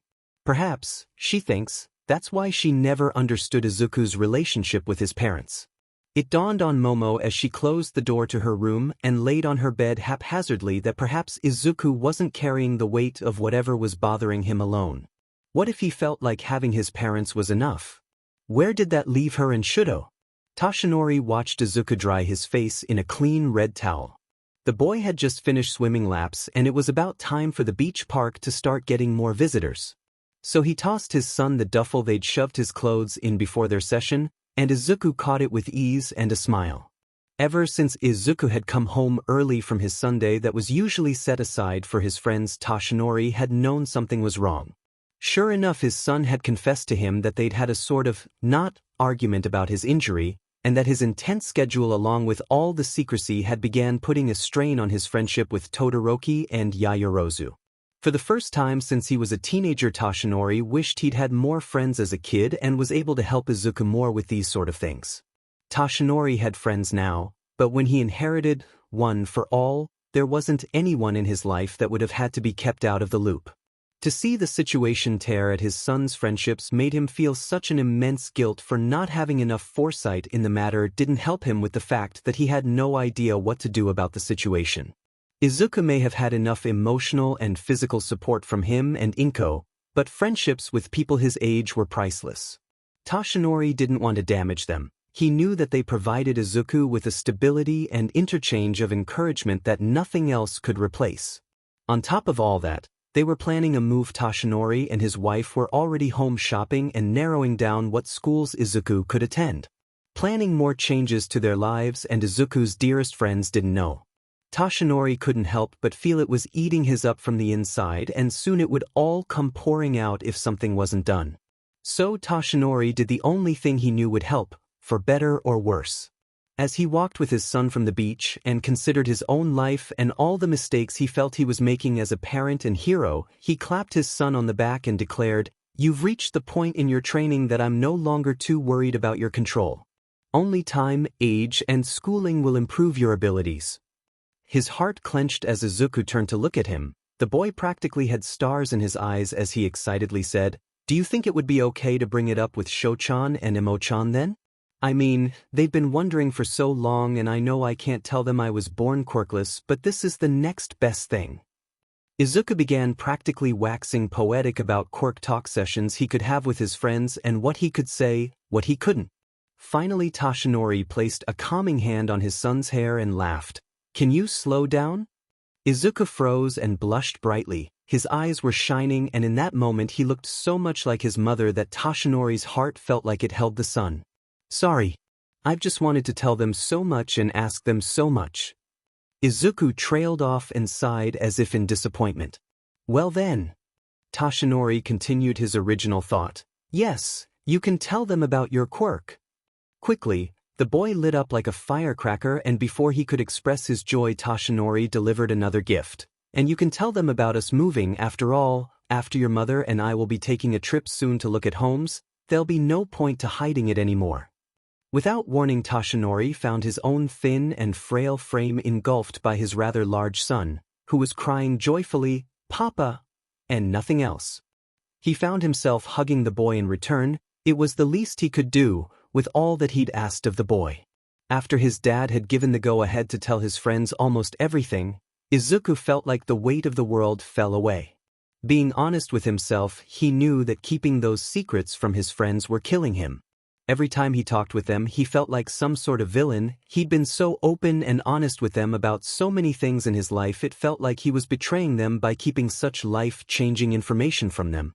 Izuku understood why he had to do it, of course. That didn't mean he had to like it.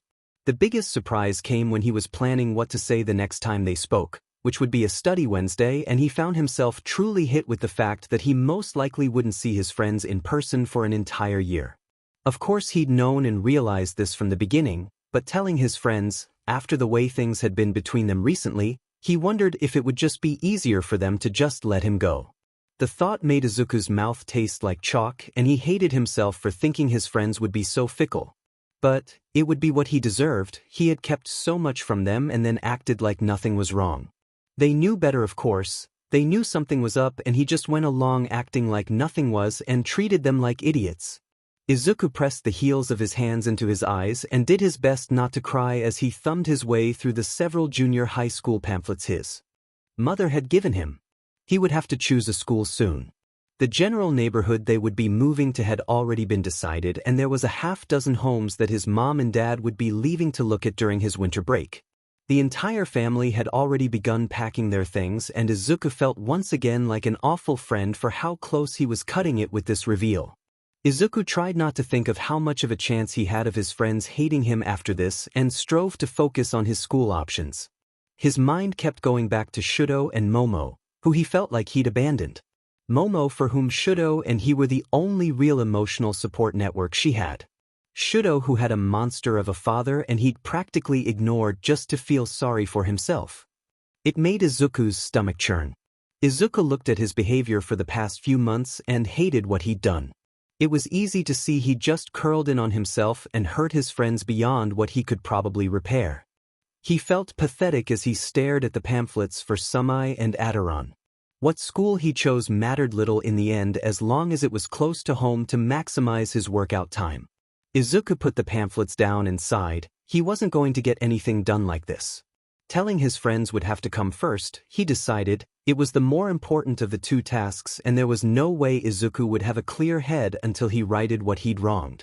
Inko knew for a fact that she'd never ever stop worrying about either of the men in her life and she was 100% secure in knowing that they would look after her as well. Evidence of this was the fact that Izuku was currently making dinner as she relaxed and looked at things she could put on the list for Toshi to buy for her when their anniversary rolled around again in the winter. Her precious son was cooking chopped vegetables in a pan as he waited for the katsu to finish frying. The rice cooker had been set to warm, since it had finished cooking only a few minutes ago. Finding a particularly beautiful ikebana vase, Inko saved it to her list and continued looking for more accessories for her hobbies. Not for the first time she thought about how she would need to transplant her favorite plants from the back garden. If she could, Inko would happily take all of them including the tree. But alas, she had to be realistic and knew that only 1 or 2 flowering bushes would do. That didn't mean she wasn't going to take trimmings and attempt to regrow some of her other plants. When they had first discussed the move, Inko had entertained the notion of perhaps contacting some of her old acquaintances, then promptly decided that if they were god friends then she would still be in contact with them now. Still, it felt slightly rude not to at least try. Shrugging it off, she decided to take a page from her husband's book and decided to just be a little rude for her own well-being. After all, there was no telling what anyone who knew her back then thought of her now. The scandal of All Might being married had been national news, and she wasn't about to stir up her life even further just because it felt rude not to contact old neighbors. Inko added a few more ikebana accessories to her wish list as the smell of dinner wafted into the dining room. Izuku was singing along with his phone, which was playing some upbeat tune. She sipped her tea and just basked in the relaxed atmosphere. It was a welcome change. They'd been so busy with the move it was absolute heaven to sit and just rest, even just for a little bit.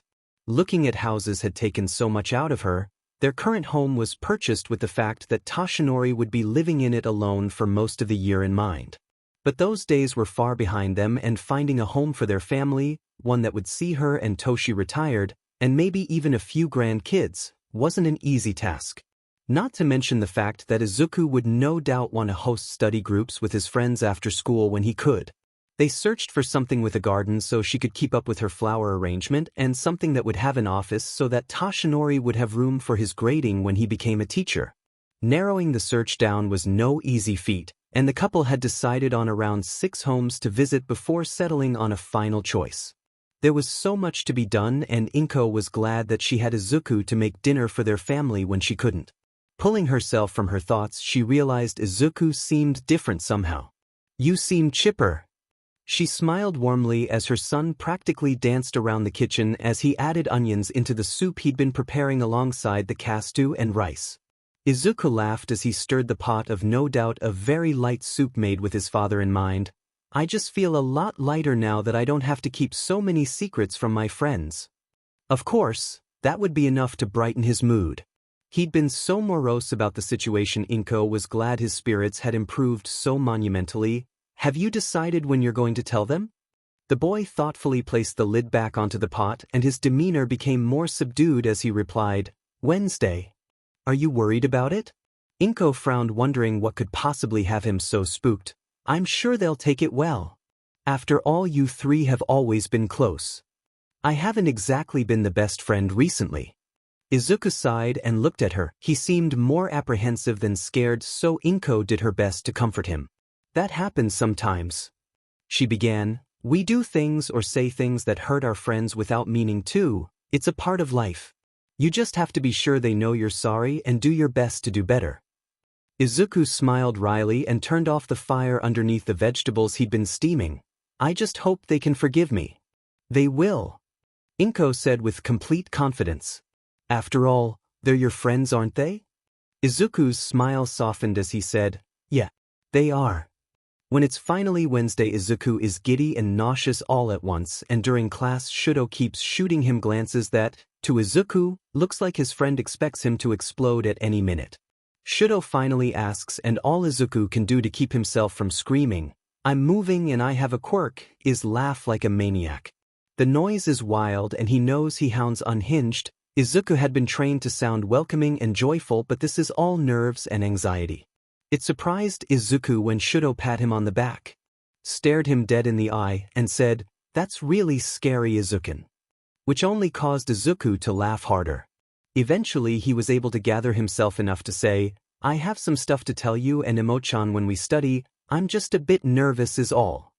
Shudo was obviously surprised, but stopped looking at him for the rest of the day, which Izuku figured meant the other boy was content with his answer. The rest of the day felt like it was dragging on, and when Izuku finally said his "see you later" to Shudo, he felt like he could barely contain his own nerves over what was to come. How do you tell your friends that you are moving away at a time where you are all so busy you probably won't be able to see each other very much, and then reveal you have a quirk? He knew he could foist the blame on his parents and they probably would welcome the blame, but that didn't quite feel right to him. So, as he announced, "Here I am," to his parents who were in the living room sorting through household paperwork and packing it away, Izuku was trying not to beat himself up too much for not planning past, "Tell my friends everything I can." Both of his parents greeted him happily, and he quickly left to his room to set up for his customary video call study session. Throwing his blazer onto his bed, Izuku opened his laptop and pinched his bottom lip between his thumb and index finger, causing it to pucker as he waited anxiously for his computer to boot up. Finally, when everything was ready, he began growing anxious once more as he saw that Shudo and Momo were already in a call. It wasn't as if it was abnormal for two of them to wait for the third, and he admitted to himself that he should be happy that they were already both online. But the gurgling sensation wouldn't leave his stomach as he accepted the invite they had already sent him and joined the call. Almost instantly the faces of his friends filled his screen, and Izuku reminded himself that they were some of the most important people in his life and they deserved to know everything he could tell them, even if it meant they'd never talk again. After their initial greetings, Shudo tossed out any plans. Izuku had to segue into his announcement naturally as he asked, "So what did you want to tell us?" Izuku froze and smiled on instinct at the question. Apparently Shudo was more curious about it than he'd given him credit for. Doing his best to gather his courage, Izuku replied, "It's actually about some plans my family is making for next year." Momo looked surprised while Shudo remained as stoic as ever, so Izuku decided to just spit it out. "We're moving just outside the Shizuoka prefecture. We've been planning for months and I only just got permission to say anything." "You're what?" Momo gasped. Izuku did his best to smile at her, but he knew it wasn't working when she continued, "Why?" "I can't really say why yet, but we're moving during the break before third year."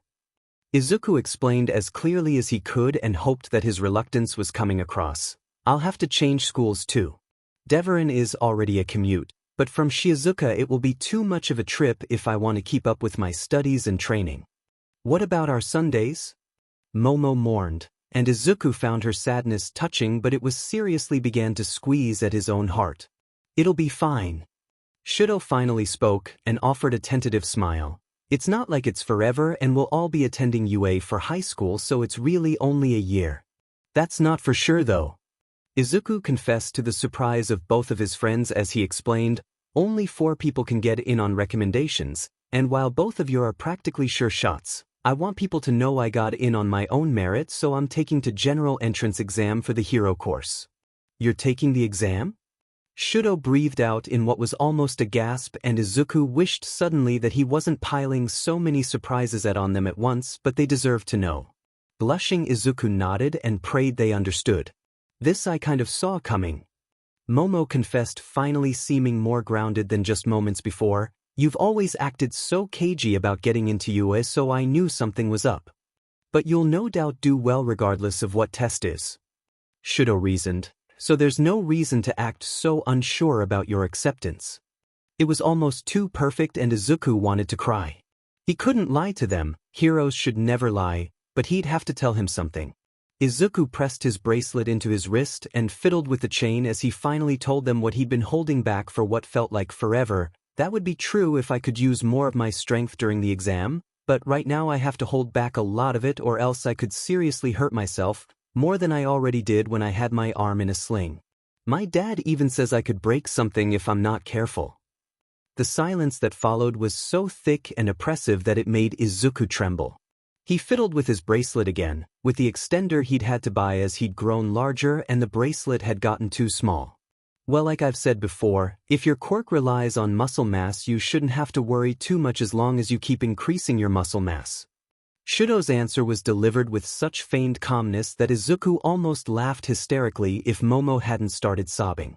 The fact that Izuku could tell that Shudo's mind was going 1,000 kilometers a second didn't concern him as much as the fact that Momo had tears streaming down her face in a seemingly unending torrent. Her right hand covered her mouth in an attempt to contain her sobs, but the other was clenching at her chest as if in pain.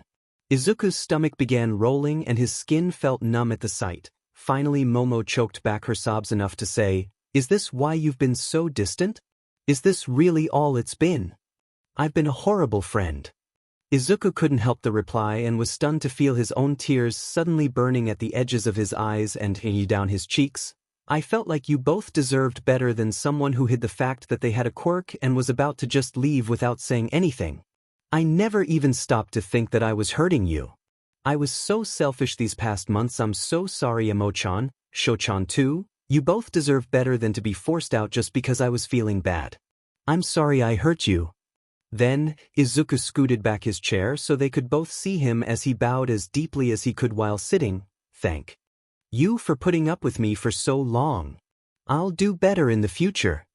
Momo laughed then. It was watery and obviously more relieved than humored as she said, "We all have secrets, Izuku. Next time just don't let them keep you from your friends. You had me so worried. I thought you didn't trust me anymore." "I'm relieved as well," Shudo confessed. "I know how trying our lives can be and I was afraid that you no longer wish to be friends." "Family secrets, Esike," Izuku groused as he sat up again and wiped away his tears. "I was so worried you guys would hate me for how I'd acted, how I'd kept such important things secret." "I can't pretend to understand it," Momo sighed. "You've always been as secretive as your dad about if you even had a quirk or not. Most people share what their quirk is as quickly as they share their names. Why did you wait so long to tell us?" Shudo pondered. "You moving is a surprise, but if the reason behind it is still a secret, then I can see why you held up on sharing. But from how tight-lipped your family is about your quirk, it was almost definitely inherited from All Might. So why keep such a lid on the information with your friends?" Izuku didn't know what to say. He knew why it was such a secret, but he couldn't tell them. "I only just got it. Not yet at least.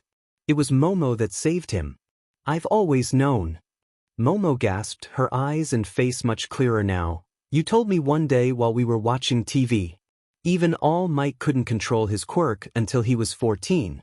But what kind of quirk is that?" Shudo's eyes widened at the information. "But what kind of quirk behaves that way?" Izuku laughed breathlessly. It was such a strange thing for him to be sitting here talking about his quirk with his friends when they were supposed to be doing homework. "I can't go into detail, but it's really hard to manage and it's a mess if you can't." "I can only imagine." Shudo frowned as he spoke. Momo made a strange face, and Izuku realized they were trying to imagine him being as strong as his dad. He wondered how they were doing because not even he was able to imagine it just yet. Suddenly Momo squeaked and smiled with almost sadistic glee. "That means you really are Small Might." Izuku groaned. They studied for the rest of the evening until it was dinner time. The air between them was lighter and clearer than Shudo could remember it being for some time. All in all, it was a good evening. He wished he could ask a million questions, but Shudo also knew there would be time for that later. Now they needed to repair the damage and distance between them before Izuku moved. Shudo was surprised at the things that Izuku had revealed to them. The fact that his first friend was moving was going to be difficult, but as long as they remained in contact he hoped they would be fine. Like he said before, the three of them would be attending UA and that would bring them closer at the end of the year apart. The fact that Momo had cried was a surprise. She'd been shaken up recently by a conversation she'd had with her father. Shudo didn't know the details, but from what she'd said it seemed to have bothered her greatly. At this point he knew her relationship with her parents wasn't anything like his relationship with Endeavor, but the only other family he had NTMT enough details to compare it to was Izuku's family, and Shudo wasn't sure that All Might's family was a good touchstone. Momo always seemed to have an odd semi-closeness with her parents while also being distant enough that she felt they couldn't understand her. Overall she was happy with them and Shudo figured they must be average. After all, he couldn't imagine everyone in the world being as close to their parents as Izuku or as at odds with them as Shudo was with Endeavor. He didn't realize that Izuku's emotional distance would have bothered her so much. Then again, she'd been friends with him longer, and perhaps relied on that constancy more than he did. Shudo believed he relied on both his friends fairly equally, so while he was bothered by Izuku's reticence in the past few months, he just hoped it would work out and relied more on Momo. He was concerned of course, but there was nothing he could do if Izuku didn't tell them anything or just decided to leave them. It would hurt, probably more than Shudo was prepared to admit, but it didn't happen and things were going to be getting better now, so it was a non-issue. Now, Shudo thought as he lay in his bed trying to find sleep, now he had to think about what all this meant for him and his future. In the morning, he found himself only half-rested from his night fraught with unsettling thoughts and unsure feelings. Shudo knew he'd need to talk to Izuku soon about certain things. There were answers he absolutely needed now that he knew for a fact that Izuku had inherited some version of All Might's quirk. It was like tunnel vision. His heart and mind were zeroed in on the things that had troubled him since he'd first found out about Izuku's life. about how much he loved All Might. He'd vented to Momo several times, and she'd encouraged him to do exactly as he was going to do now. She'd be proud. Shudo dressed for school, prepared as simple breakfast, and was infinitely happy that Fuyumi had decided to leave him be for the morning. Leaving, he took a breath and stepped out, hoping he was ready for what was to come. When he arrived at Deveron Junior High, Shudo found Izuku waiting for him by the gates. A fact that made him more determined in his course. Izuku waved happily and smiled in greeting as he usually did. Knowing him as he did, Shudo could tell he was lighter and more earnest than he'd been in some time. Shudo wasn't a conversationalist, so he gave his friend a good morning and got to the point, hoping that he could get this weight of his chest sooner rather than later. He began with, "I know you only just told us about your quirk, but there's something that's been on my mind since we first met." They had been walking to class together, and Izuku paused his stride to give Shudo his full attention, which he was grateful for. Izuku urged him to continue with a curious, "What is it, Shudo? How do you do it? How do you deal with having your father's quirk? How do you deal with the weight of it?" Shudo knew he was being blunt, but Izuku was normally forgiving and understanding when it came to Shudo's particular oddities. Izuku seemed to be in thought, his expression was serious, and Shudo felt like a million ants were crawling up his spine in anticipation of the other boy's reply. "It's heavier than I probably know," Izuku finally replied, "but I don't view it as a burden really. To me it's more like a sacred torch that's been passed to me, entrusted to me. It's not just his power anymore, it's mine too now." Shudo stared at his friend like he was seeing him for the first time.